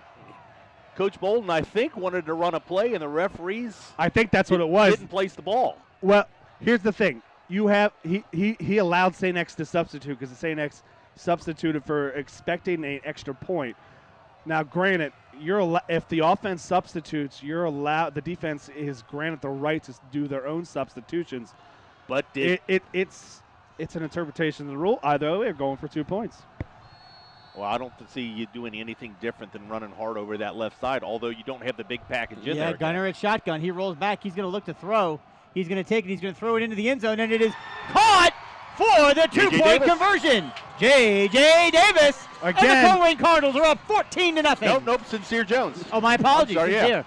And that is not a formation we normally see from the Cardinals. That's obviously a very specific play set up for the 2-point play. It's a fake jet sweep. The quarterback has the run-pass option. The run is not there. Gunner forced to step back. He finds the receiver who settled in the back of the end zone, unguarded, and 2 points. Cardinals lead 14-0, 11:58 to play in the game. And we talked about it. Starting your own 10-yard line. Ivan Pace had a big run to bust the play, flipped the field. Deontay Smith-Moore got you a first down, and here Ivan Pace finishes off the drive with 6 points. Coach Bolden said last week, we're going to play a bunch of guys both ways, and we talked pregame. Get another look at the Sincere how Jones much too. How much are you going to play both guys? But so far, when things are going good, you don't get as tired. Yep. So you're saying you got a little bit more juice? You got a little bit more juice. I mean, the weather out there is not that hot. I mean, it's we it's saw it there. We saw Deontay Smith-Moore come in and out with Pace. In the second half of the LaSalle game, Pace was playing the entire time. And we've seen Ethan Stout come in on defense a little bit. Pace hadn't played full-time on defense either. No, Stout is playing the whole time because Phillips is out. Okay. So the Colerain Cardinals now with a 14-0 lead as we basically start the 4th quarter. There's a lot of football left to be played, and Chase Wolf has got big playability in him. It's all going to come down to whether or not this Colerain defense can do what they no doubt would love to do, and that's be able to record a shutout. But we've seen their success has come on the ground a little bit, what they've had. Yep, they exactly. can't do that with down 14. Well, 12 minutes, There's a lot of time left. There's a lot of time. St. X has been held to 90 yards through 3 quarters, and they're going to try to flip the script here, down 2 scores, and get back in this ballgame. There's the kick. It's a high kick, taken inside the 5-yard line, up to the 10, up to the 15, the 20, the 25. He's out into the open, gets all the way out to the 35-yard line. So once again, special teams kind of biting Colerain a little bit in the butt there on the coverage. St. X will have good starting field position on their second or third series of this half. Yeah, it's maybe third series of the half. Third series of the half. Yep. Primer who gets loose again. Just good blocking up front. Yep, ran right by Luke Bolden. But you know what? Luke Bolden's coming on a bad angle there. At the high school level, a lot of times we've seen the pop-up kick. You'll give them the 35. That's not great field position. That's not bad field position. You'd be content with that. Just don't give up the big run. So Chase Wolf is in. He takes the ball, fakes the handoff, keeps it himself. Ball is on the ground. Still loose. There's a scrum in there. I believe it's an offensive lineman from St. X. And that was not Chase Wolf in at quarterback. Again, they go to Kramer with a Wildcat, trying to get something going offensively. It was Kramer. And You're absolutely just right. between him and Fox. That's all Kramer. Just lost control with a hit applied by one of the Boldens. I don't know which one. No, great call. That was so he Kramer on that. Let's see who's in the backfield now. He loses 3 on that play. Yep. So I think Wolf is back there now. They're alternating back and forth. He takes the ball, drops, looks a pass, throws it deep, and it is almost intercepted over his intended target, number 11, and almost picked off by Javon Hicks. And we've given credit to Wolf when he's made really good throws earlier. That was not a good throw at all. Pace there, if he turns around, has an interception. The overthrow almost turns into an interception to Javon Hicks. That receiver was not open. He had Whitrock open in the flat. He just missed him, and it's another 3rd and long for the Bomber offense. Yeah, Pace has got the underneath, so he's playing man on man. He's reading the guy, so he doesn't have – if he's got his head turned, he catches that. So 3rd down, 13. So Chase Wolf one more time. Spec in motion. Drops back, looks to pass, a little bit of pressure, throws it across the middle, and it is bounced. Incomplete. Whitrock was there, slid as he's trying to catch it. The ball was short to him regardless, and it bounces to him incomplete. And it'll be 4th down for the St. Xavier Bombers. Yeah, just a little bit of pressure right there. The ball really didn't have a tight spiral. The Colerain defense got a little aid there on the play of the St. X offense, but they'll take it. Couldn't ask for a better situation. So Jones and Hicks back for the Colerain Cardinals. You just want to secure the ball right here. There's a high snap on the punt, and it's a low line drive. It bounces at about the 40. Sincere Jones lets it go, and he's going to get away from it, which is the right thing to do. That's a smart young man, Sincere Jones. And he does the initial smart thing. He wants to catch it so it doesn't keep bouncing, but he realizes that wasn't a clean bounce. I'm not going to get a good look. I got to let it go. And it rolls out of bounds at the 23-yard line of the Colerain Cardinals, where they'll take over with 10:59 to play. And again, St. X holding the ball there for less than a minute. They've had it just 4 minutes here in the second half. Yeah, Colerain, the clock is your best friend, but you can't get too conservative right now. You got 2 scores, but you got the clock going, but you just got to. Did he just say an option offense can't get too conservative? That's what he said. You can't get too conservative because St. X there is nobody out on the defense outside 7 yards from the football. Handoff up the middle. Back to the original line of scrimmage. I think no yards gained on that play, but again, not the worst thing in the world. Get that clock running. The wind has picked up considerably. It's even worse than it was before. Now, the good thing for the Colerain, rain is bad. The good thing for the Colerain Cardinals, the wind is at their back. Yes. So the St. X will have to not only kick into the wind, they'll have to throw into the wind as well. Well, I can't imagine anybody's going to be attempting a whole lot of throws here unless it's late in the quarter, because you just can't direct anything in this offense. There's Gunner with a speed pitch back. I believe that Sincere Jones lowers his helmet, ducks underneath 2 tackles, and takes it out to almost the 30-yard line. He's going to need about 4 more yards to get the first down, so that's where Colerain will have it, 3rd and 4 at their own 30-yard line. Does a good job, runs through the initial tackler. Holt gets 2 hands on the ball.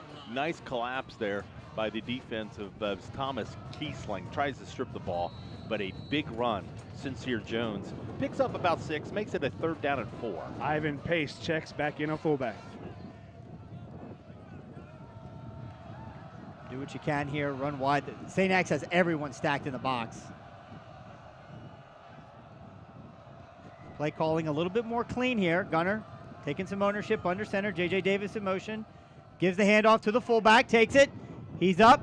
Going to have, I think, enough for the first down. Yep. Second effort. Second effort by the fullback brings it out to the 35, and that's where Colerain will get their next first down. Look at the replay. It's the 3rd effort, because in an effort to get the yardage, he kind of second effort took him backwards with his momentum, but turns his body, gets it forward, That picks up the Cardinal first You down. know, the initial tackler for St. X was actually attacking the ball. If he hits him straight up, he might stop him there, but he slips off the ball and allows Pace to get that extra yard and a half. I got a feeling somebody's going to break one here. Maybe not on this play, but I just think on this series. I run play action right here. No. No, you don't run a play action. You can run a counter, though. That's just hard-nosed running. Protecting the ball. Sincere Jones picks up 7 solid yards on first down. And that's one of those plays, as you see Good here, tucks right inside the blocking of Nick Kroger. That's one of those plays, if we're not playing a GCL team, that's a touchdown. But GCL schools, historical, strong discipline, and they're good at the one-on-one tackle there. Sincere Jones had the hole and the good job. He still picks up 8 yards. Yeah, he'll have a couple of games this year where he gets through there and there's nobody in front of him. No. So here we go now, 2nd down and 3. I formation for the Cardinals. Gunnar Leyendecker takes the ball, hands it off to the fullback, right up the middle again. Still More positive yards, picking up 2 yards. It could be about a yard short. And again, good read there by Leyendecker, but again, it's the backside of that St. X defense. The fullback is kind of on that track, and he wants to follow that veer block and stay that way, but a good job by the backside to push that track and knock it off its rail. Yeah, Ivan Pace walking in out of the huddle, so he's going to take a play off here. Never like to see that on 3rd down because you'd love to have him in there on 3rd and 2, but the way the offensive line is playing right now, got to feel confident they can get 2 yards here. And if not, you've taken a considerable amount of time off the clock, if nothing else. Be smart, run that clock down. There we go. It's a speed pitch back to J.J. Davis. He's going to take it. He's going to get caught in the backfield and taken down. They're not going to get the first down. J.J. Davis waited for a hole to appear that never did. It'll be 4th down and about 4 to go for the Cards. And that's trying to catch St. X guessing there. We've been pounding the inside. Try to catch that St. X defense on its heels and get to the outside. But there's a good job staying home on the edge and a good job by the backside pursuit once that ball was forced back inside. Yeah, we've seen him a lot, that Bobby Jefferson 99 defensive end. Leighton Sandusky. Lawson Sandusky, excuse me.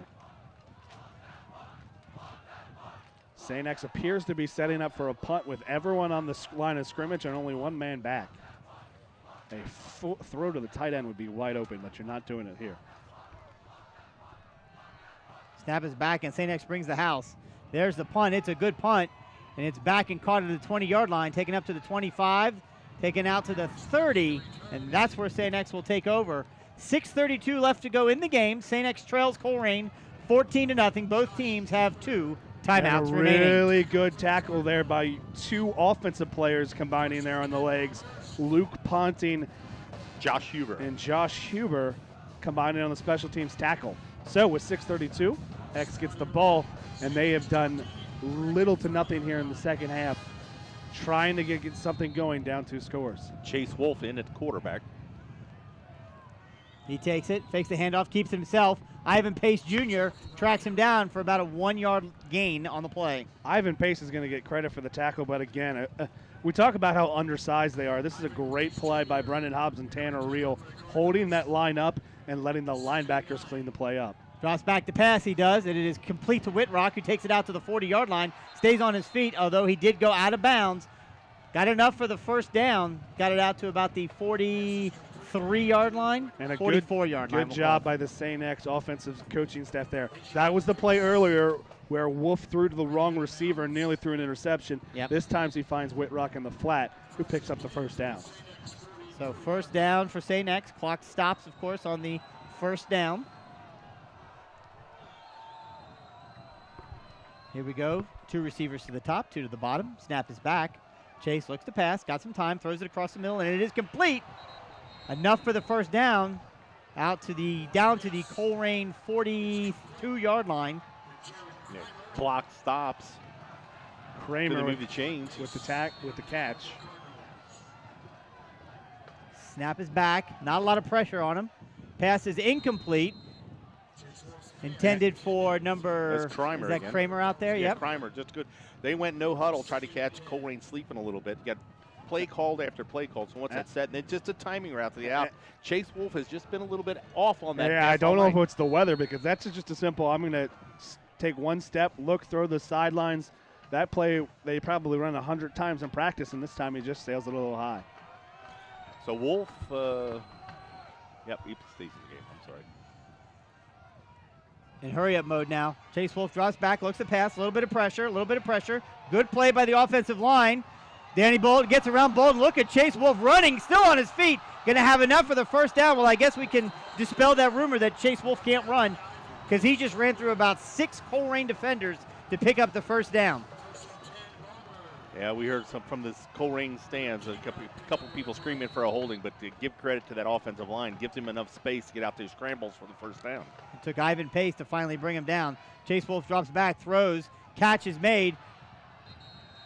Ran out of bounds just short of the first down. Be about a 9-yard pickup on the play down to the Colerain 21-yard line. And X has found something in rhythm here. Well, they've just gone no huddle, not giving this defense a chance to rest and doing a good job. Really running to the outside, really manages the clock well. Haven't had to use a tight end yet. Or excuse me, a timeout yet.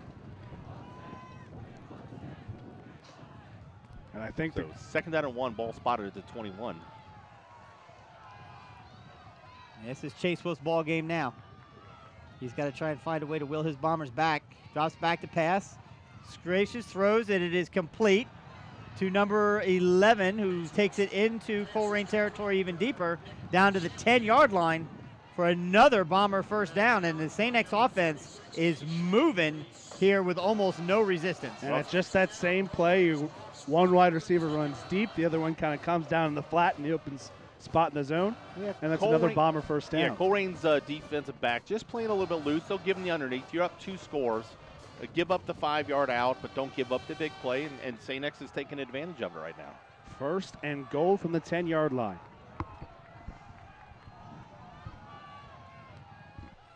Snap is back, looking, surveying the field, throws it deep into the end zone, and it is incomplete. Incomplete. That's a tough catch right there. That's a great. And that's basically the same play that they ran earlier, and he was just out of bounds. The catch, it's the same play they ran to win the game last year in overtime. You run 2 guys underneath. You run the slot guy to the corner over top of the coverage, and Chase Wolf just overthrows And that's him. 2 guys that have done that in their backyard for years. You know, you've got a connection with your wide receiver. That's your top wide receiver. Just run a fade. He runs it to an area, but unsuccessful. It is second down and goal. Chase drops back to pass, throws it, and it is complete. Makes one man miss and into the end zone. Touchdown for St. X. Great throw, great catch. Nifty little move by the receiver. The DB just blew right by him, kind of uncontrolled on the tackle attempt. And the St. same X play right they in. ran the entire time down the field. Find that soft spot, that little clear out in the flat. This time Cameron Speck catches it underneath the coverage, makes the man miss, and he's in for 6. So the all-important extra point right here. Snap is back, hold is down, kick is up, and kick is good. So, St. X did exactly what they needed to do and what they haven't done all game, and that's drive the length of the field and put 7 on the board. And they now trail Colerain 14-7 with 5 minutes and 16 seconds left in the game.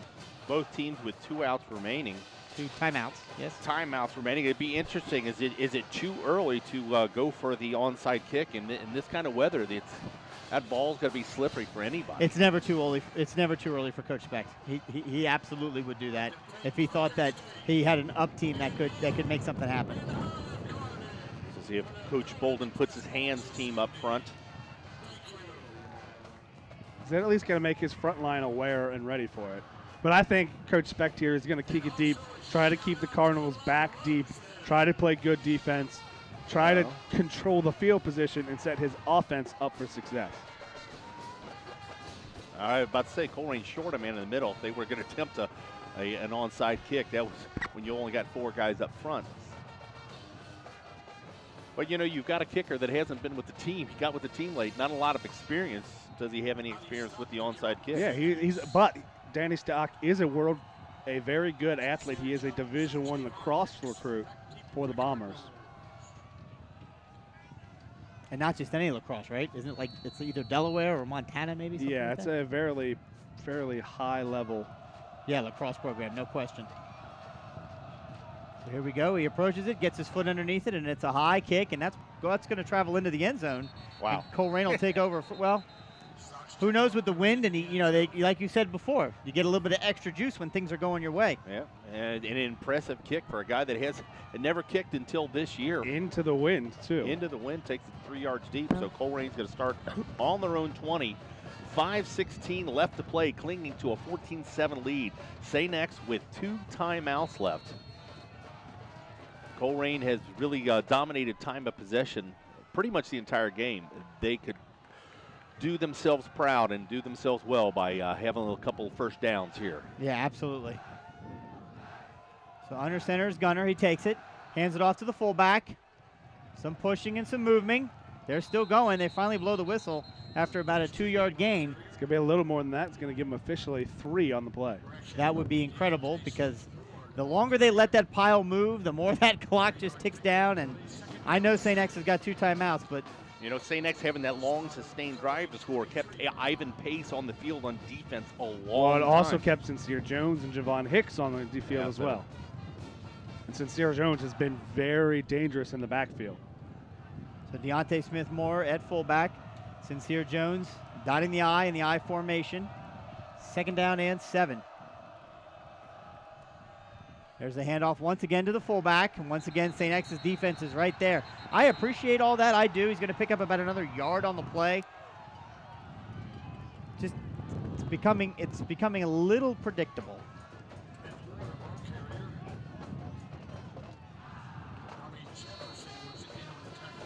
Bobby Jefferson in on that tackle. Closing in on 4 minutes to play. So this is where the boys up front, your offensive line, have just got to make the blocks of the game right now. Everybody do their assignment. Cardinals have gone shotgun 4 wide.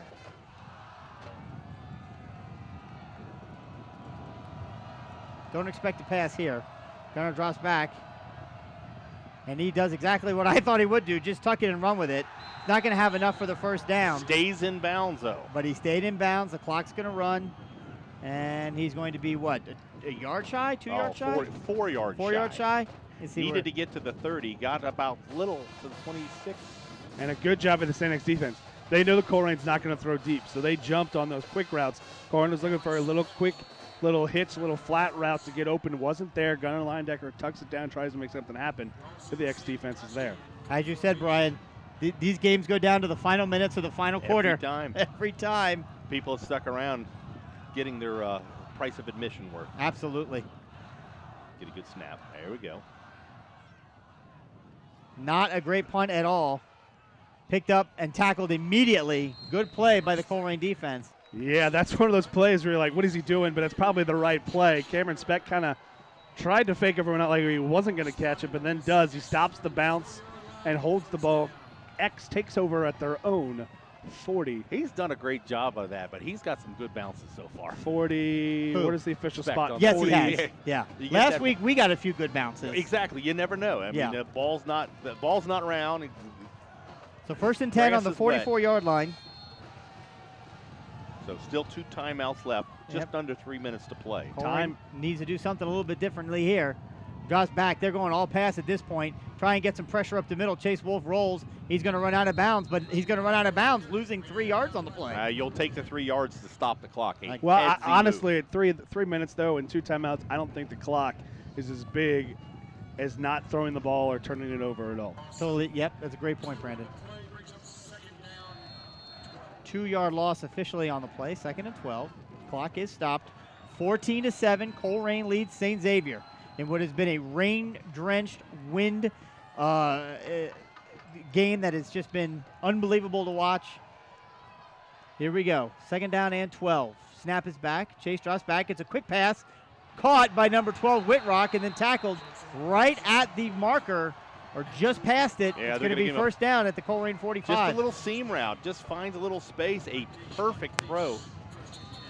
Nothing fancy. Yep, and they're going quick, no huddle again. Snap is back. Chase drops back, looks to pass. No pressure on him. Pass is made and caught. What a play Another by Cameron first down. Speck. This is where the big offensive line of St. X is, on these last 2 drives, has really stepped up and slowed down the smaller defensive line of Colerain. Colerain is not getting any pressure at all on Chase Well, they've to make him uncomfortable. They've gone to timing routes. It's just 1, 2, 3 throw. Yep, 1, 2, 3 drop and throw as another completion, another 5-yard pickup, down to about the. See, now somebody's going to ask him, why didn't they do this all game?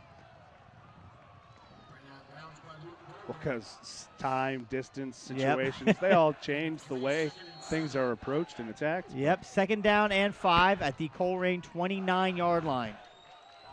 2:29 to go in the game. Again, plenty of time. X has 2 timeouts. Colerain has 2 timeouts. Good thing, Colerain knows that they have to get in the end zone.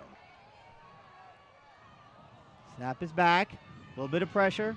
Pass is incomplete. Over the intended target's head. Sincere Jones on the tackle and push out of bounds. It'll be, clock will stop. Only 3 seconds comes off the clock. I'll tell you what, the wind It's 3rd picked up, 7. and we just had a tent on the sidelines nearly blow into the stands. Yep. Now it looks like that's the defensive tent that just got blown over for Colerain. The flags are completely perpendicular to the ground. If they're going to throw the ball, and the rain has even picked up a little bit, I can see why they've got to do these quick timing patterns. Snap is back. Chase looking to throw. He throws it. It flutters way over the intended target's head. That is all the wind. Yep. That was the wind. He threw it perpendicular right to where the wind is blowing, and that sailed that ball right over Whitrock's head. This wind is eerily like the playoff game that blew But the that ball around. Incompletion makes it fourth down. Yep, it'll be 4th down and 7 for St. X on the Colerain 29-yard line. And there's one of the timeouts for St. X. Specs uses one of his timeouts, and you can't blame him. You want to be able to save those in case you don't get it, but you can't. But you got to get this first down is more important. Up over 600 viewers on the broadcast tonight. Just want to take a minute and thank all of you for listening and for tuning in. So grateful and thankful for all of our listeners. We know that there's water on the lens. There's too much rain to even if you wiped it off, it wouldn't matter. Yeah, we know there's static. The wind is so strong that it's really raking havoc with the mics. We want to thank all of you for staying with us throughout the broadcast. We had a little technical difficulties there to start, little technical difficulties at halftime, but thank you for listening live to us on wearecolerain.com in partnership with Waycross Community Television. Bringing the elements of the game into their ears. And just a reminder, we're all volunteers here, as well as the volunteers from Waycross Community TV. So donate, join the boosters. If you like what you hear, you want to be a part of it, you want to contribute, we cannot do this without your donations. So join the boosters. Info at colerainboosters.com. 4th down. 4th down. Snap is back. Chase Wolf drops back, looks to pass. He's going to tuck it and try and run. Nope. Drops back, looks to pass. Throws it across the middle. It is caught and complete for a first down. And that's why he's going to Wisconsin. There wasn't anything there. He bought time until he finally, a wide receiver, came back to him and cleared the spot, and he found him. So a first down at the 17. Clock stops. 2:12 to go. 2:09. It started again. Snap is back. Chase Wolf's got it. He throws it across. It is caught. One missed tackle. Thankfully, a tackle was made, but not until the receiver got inside the 5-yard line. It's now 1st and goal for St. X, and you can just feel it coming. Isn't it amazing? You just feel it happening. So, 1st down and goal. Timeout, Colerain. Yeah, you've got a lot of guys going both ways, a lot of guys winning. You got to settle your guys down. One thing, though, the ball spotted inside the 5 gives you a short field to work with. Those little quick out routes might not be there. There's less room to negotiate. So and that was 2 really good plays there by Chase Wolf. We saw it the first play on 4th down. That play was perfectly defended by Colerain initially. He forced him to scramble. He settles his feet, scramble drill by the receivers, and he finds the open man. And then there on the first down player to get inside the goal, close to the goal line, Colerain jumped the route they've been running that whole game. They got to the flat, and he flew it into the hook route and picked up the first down. Yeah, you run those combo routes, and it gives you that option. You would read the safety, or there's somebody that you got to read, and so far he's done a good job this second half. What we haven't talked about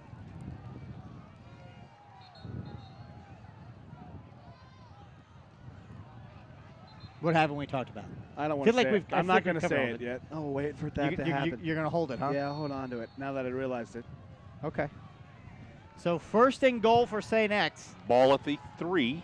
They're still in the shotgun formation. Don't understand why you would not run the ball here. Take the ball. That's exactly what they do. They hand it off to Matthew Fox, and he runs into the end zone almost untouched. And St. X is an extra point attempt away from tying this game at 14. And here's what I was going to say. St. X, 2 bad snaps last week, missed 2 extra points.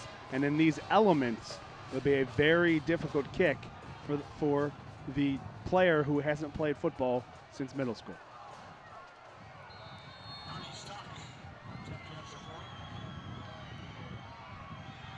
So here we go. Extra point pending. Snap is back. Hold us down. Kick is up. And kick it is good. But the kid's a Division I athlete, and he puts it through for the 1 point. And we're tied with 14-14 with a 1:52 to play. I tell you what, I told you, Chris, these 2 teams play 7 miles apart, 2 minutes left in the game. It's a tie score. Every year they do something like that. There's very seldom. But it seems like it's always like this, right? I mean, we have the 14-0 lead, and in 3 quarters, X does nothing offensively. Nothing. 90 yards of offense in 3 quarters. And now all of a sudden, with 2 minutes left to go in the game, they've got 14 points, and they drove the field twice to make it happen. That's How? How? Colerain hadn't had an offensive touchdown in 2 games, 9 quarters. Yeah. They put together a great drive there in the 3rd quarter. Colerain dominated the 3rd quarter. St. X comes out, and they've so far taken control of this 4th quarter. It's just amazing to me. Just the ebb and the flow of the game. It's amazing. Because now momentum is completely on St. X's side. Colerain's defense is tired. They're worn out. They've been, it wasn't one big play. It was several plays. They've got to find a way. This offense has got to find a way to come through and drive down the field and put some points on the board. And still lots of time left. So far, the return game hasn't been much for Colerain. The last couple kicks have been in the end zone. Sincere Jones and that's J.J. Davis back deep. Well, I have no reason to think they won't try and put it in the end zone one more time. The wind is coming strong, perpendicular right to the field. So line drive kick, and it's definitely not going to go into the end zone. And it's picked up at the 10-yard line. I'm curious if that ball was going out of bounds. Running backwards is Colerain's return man, and he's going to be taken down inside the 10-yard line. I sure hope that ball wasn't on its way out of bounds. Well, that's one of those ones where it might have gone out of bounds, but if he lets it go any farther, the defense is closing in. They can try to pick it up. So 1:45, each team with 1 timeout left. So Speck can stop the ball if they can hold Colerain here. Be interesting how Coach Bolden attacks this. I mean, you want to score, you want the big play, you want to take it, but you're also deep in your own end zone. Yeah, you got to think you see some sort of running play here on 1st down. If you get the yardage, you go no huddle and keep going, but you don't want to give the ball back. Yeah, and you can see St. X from a defensive standpoint is completely selling out against the run. Gunner drops back, looks to pass. He's moving around trying to find some space, and he doesn't. He gets taken down back at the 7-yard line. So it'll be a 3, possibly 4-yard loss on the play. Clock is still running. They run play action right there, and they're trying to find it. And St. X stays with them. Good assignment football. Gunner does a great job. Don't force it at anything if it's not there. He takes the loss, but what they say, live to make another play. Held on to the ball, yep. So that'll take him back to the 7-yard line. Kind of get the sense here that you hang on to the ball here. Yeah. Colerain wants to hang on to the ball. Fakes the handoff, keeps it himself, does Gunner, and he gets tackled for another loss back down inside the 5-yard line. At this point, if I'm St. X, I'm calling a timeout. Well, they'll wait till 3rd down, but that's one of those plays where I don't think Gunner Leyendecker wants to make that read because he's not going to risk trying to fumble that ball in the net. Just keep it, hold it there. Probably don't want to lose that many yards, but here they're going to go jumbo package again, bringing the Bolden, and an extra offensive lineman. They're probably just going to try to power out and just give themselves a little bit more room. They don't want anything going wrong. Are they going to try to run? They're going to run the play clock all the way down and do. then use their last timeout? Yeah, that's exactly what they're going to do. So Coach Bolden runs it down to 21 seconds left. And they're going to go to this formation simply because they want to turn this into a simple handoff. They don't want any sort of option, mesh, read. They don't want anything to go wrong. Just take the ball, hand it off the pace. And but Coach Speck still does have his timeout. Oh, yeah, they're going to force the Cardinals to punt the ball. unless Pace runs this ball for like 30 seconds. Now we saw shades 21 of, seconds. Shades of, what is it, the Dayton team. We had bad snaps on the punts. I have no idea what you're talking about. Dayton, when we played the Huber Heights Wayne. Yeah, I don't know what you're talking about. I don't know what you're talking about.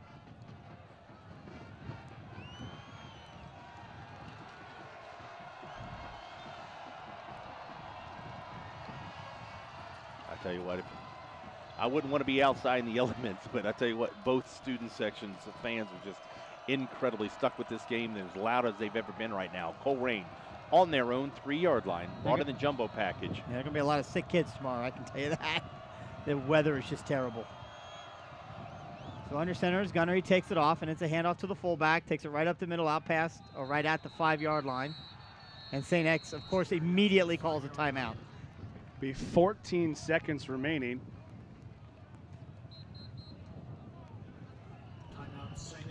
Actually, this might be the most interesting way to end this affair. How's that? When's the last time you've seen a fair catch kick in a high school football game? Fair catch, and they get the ball from where they're at and set the field So goal right the there. rule would be on a punt, if you call fair catch in high school, you can take a free kick from the spot in which you catch it. Who calls that? St. X would call that. You just, if you call fair catch, you can afterwards say, I'm going to take a 3-point attempt here. I don't know if we're going to see that here, but there's a possibility that of all the ways this game could end, it would be weird. Can you call a fair catch if the ball skips off the ground? I'm not sure what the ruling is on that I specifically. Because with our rugby-style kicker, it wouldn't surprise me. I'd have to believe you cannot. It has to be caught in the air for it to be a typically. fair catch. Well, for me, it's not about the punter right now. It's about this long snapper, Luke Ponting. Done a good job all year. Steve Speck, we've got St. X Bombers 2 receiver back. It's Yeah, no, the guy up here front is Whitrock. I didn't get the number of the other one. Snap is Speck. back. It's caught, and it is kicked, and it is high. Clock is running, and it is caught.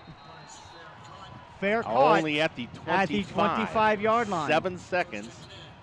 Do they try to kick it now? They take a shot at the end zone? Probably take a shot. No timeouts left. If they don't get in the end zone, they can't stop the ball. Stop the Well, clock. on an incomplete pass. Why would you? I don't. I take the fair catch kick right here. Yeah, I think you could be right.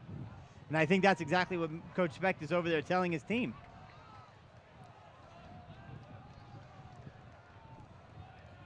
So what it'll be, St. X will line up basically like a kickoff.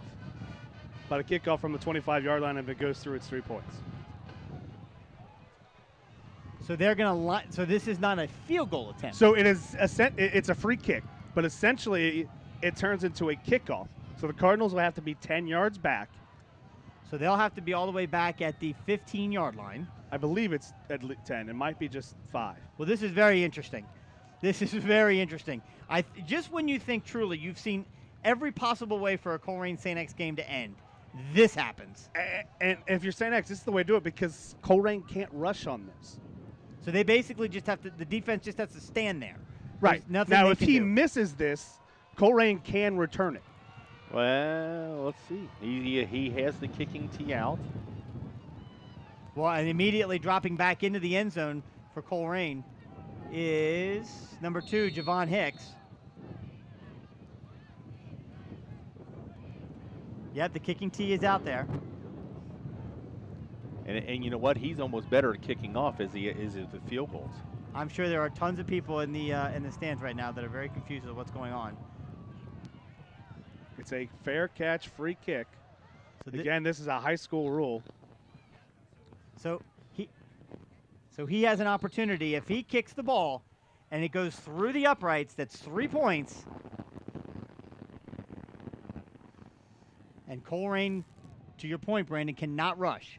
No, they can return this as if it's a kickoff, but they cannot rush. Or they can try and block it. They can block it from 10 yards back. So here we go. We're going to see what happens here. He's got his foot underneath it. It's low, and it's no good. Not even close. So I guess Colerain will take over. But does any at that clock point. run off that? Well, no, it's an untimed down. So Colerain gets the ball at the 20. Yep. One play. So you know what? I've been around sports, Brandon. You called that before it happened. I only know about never it because we practice it every single day in special teams under Combs. I guarantee Coach Bolden and his staff still practice it, and that's one of those weird things. Like, we do it one rep every special teams session. Why do we do it? Well, it's those weird situations like that. And unfortunately for St. X, fortunately for the Colerain Cardinals, it didn't work out. This is going to be the third consecutive game that goes to overtime between these two schools. Isn't this fun? You know, and and Colerain's got one deep. It looks like they're going to down this, run the clock out.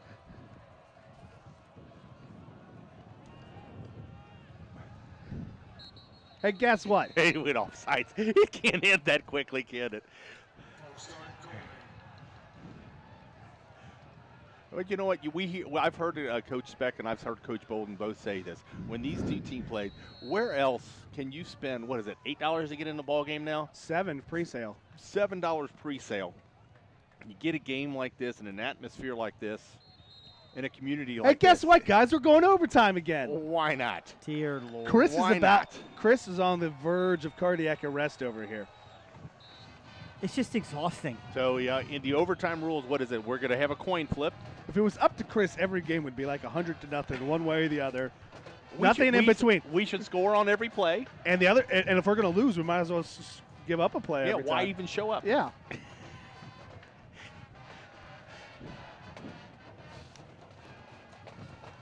Up to over 700 viewers. $6.99. Big thanks to any. Big thanks to any maybe national viewers. I know this was a top 10 game of the week picked by MaxPreps.com. I know they've been tweeting out updates about it. So I'd be interesting to know, how is that classified in the stat sheet? Because technically that's not a field goal attempt.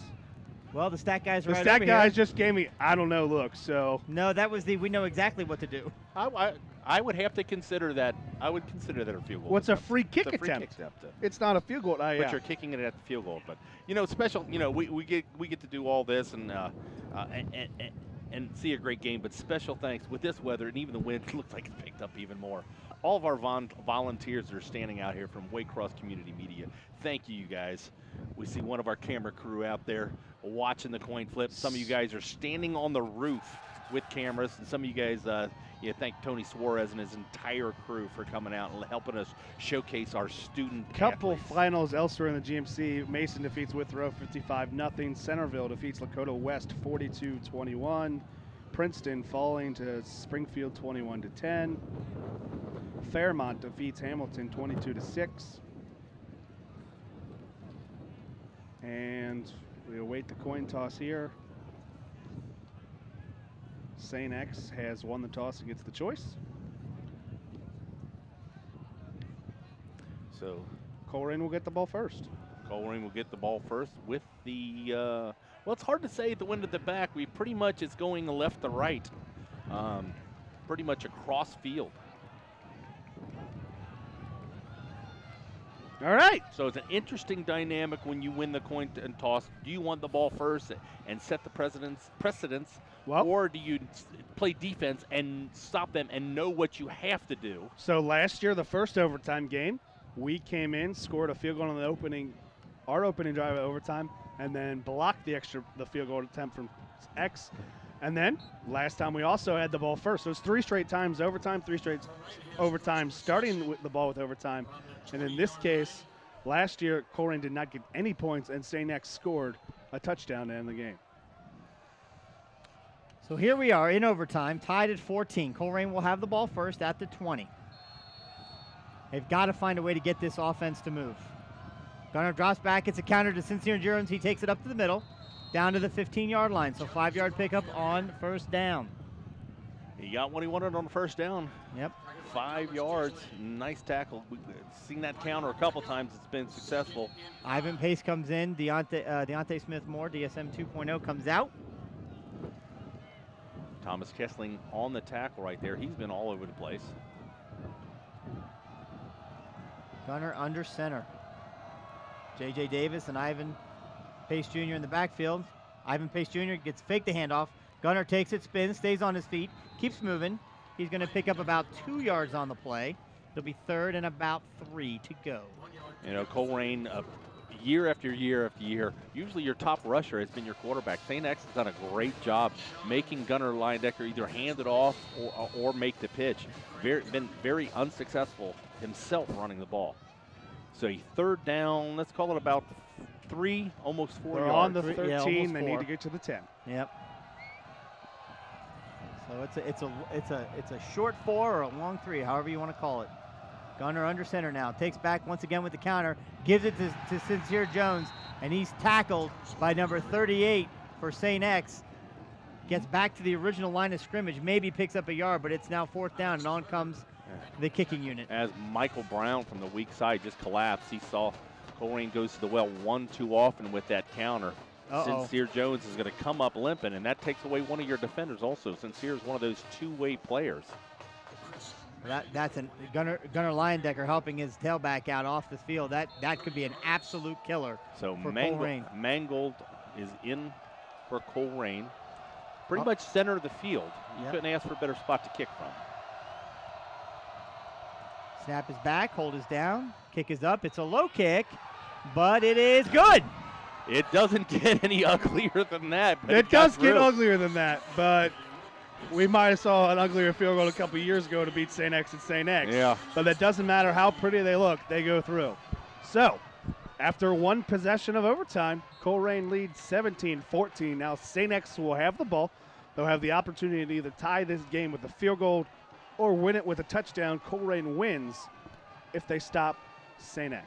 And St. X that whole 3rd quarter dominated with that quick combination timing routes to the outside, and you lose Sincere Jones, one of your corners. He was replaced by J.J. Davis. Wolf in the shotgun. Drops back, looks to pass, not a lot of pressure, throws it, and it is complete. And one DB missed, but the other one was able to wrap him up. Yeah, and Ethan Stout makes the tackle, but I believe they might get him for a face mask there. There's definitely a yellow hanky on the floor, on the ground. I keep saying floor. Just enough for the face mask. So it depends on whether they call that a 5 or a 15. A 15's good. It doesn't matter. It'll be 1st and goal. It'll be half distance to the goal line. Ball's going to be placed at the 7. So these timing routes really has taken away the Colerain pressure up the middle. Snap is back. Chase has got time. He drops a little bit of pressure up the middle. He rolls, he looks, trying to find some space. He runs out of bounds. Luke Bolden forces him out of bounds. Good coverage by the defensive backs. Nowhere for Wolf to throw it to. He's going to lose officially 2.5 yards in the play. Mark it at the 9.5 yard line.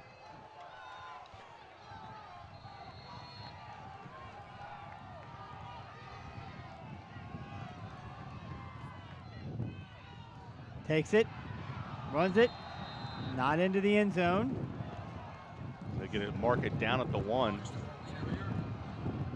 Colerain trying to sub, but they're going quickly. Yep, Chase Wolf under center, takes it. He's going to keep it. He's going to run. He's trying to push himself in. That's ball game. And he does. Chase Wolf into the end zone. 6 points for the Bombers, and they're going to take a victory out of the jaws of defeat, trailing 14-0 into the 4th quarter. They come back and through overtime, outscore Colerain 20-3 to grab a victory on the road. Colerain's, this is incredible. It's only Colerain's 3rd loss at home since the beginning of the 2000 season. 2 of those 3 losses, the St. Xavier Bombers. So congratulations to St. X on their victory. Colerain had a lot to build from tonight. They have no reason to hang their heads. They played a great game against the defending Division I champions. They start off the year 0-2. Certainly not the way they wanted, but guys, you get rid of the non-conference schedule now. You move into play next week on the road at Middletown. GMC action starts. You just got to pick it up and go from here. Well, every game for right now is going to be crucial. Every game is a Super Bowl. If you're looking down the road to the playoff, Colerain Cardinal probably has to sweep the GMC, but you know, they've done it before. What is it, 17 straight years in the GMC, but they cannot falter the rest of the game. But again, give it credit to St. X. They made an adjustment, didn't touch the ball. Colerain really kept the ball away from the time of possession going into that third quarter. Was so lopsided. But Chase Wolf, the Wisconsin commit, takes advantage of his opportunity. Just dinks and dunks and makes the plays when he needed to play. Then Colerain gets a little pressure on him, and he scrambles and makes a lot of third down conversions that weren't there in the first half. So all credit to Chase Wolf. And we saw it last year in these two teams. Colerain won the opening meeting. St. X bounced back and won the second one. Both of these teams look good enough and are both destined for Division I playoffs if they can both take care of business the rest of the way. So we'll wrap it up from here at Colerain High School. Special huge thanks to all the volunteers, Tony Suarez and his team at Waycross Community Television. And for those of you listening online at wearecolerain.com, we'll be back next week as the Cardinals start GMC play on the road at Middletown. For Brian and Brandon Wyatt, this is Chris Amanitis from wearecolerain.com and Waycross Community Television saying thanks for tuning in. OHSAA Sports on Waycross Community Television, brought to you by Wild Birds Unlimited, your backyard bird feeding specialists on Kemper and Witten Roads, 825-7777. And Neiman Plumbing at NeimanPlumbing.com, 513-851-5588.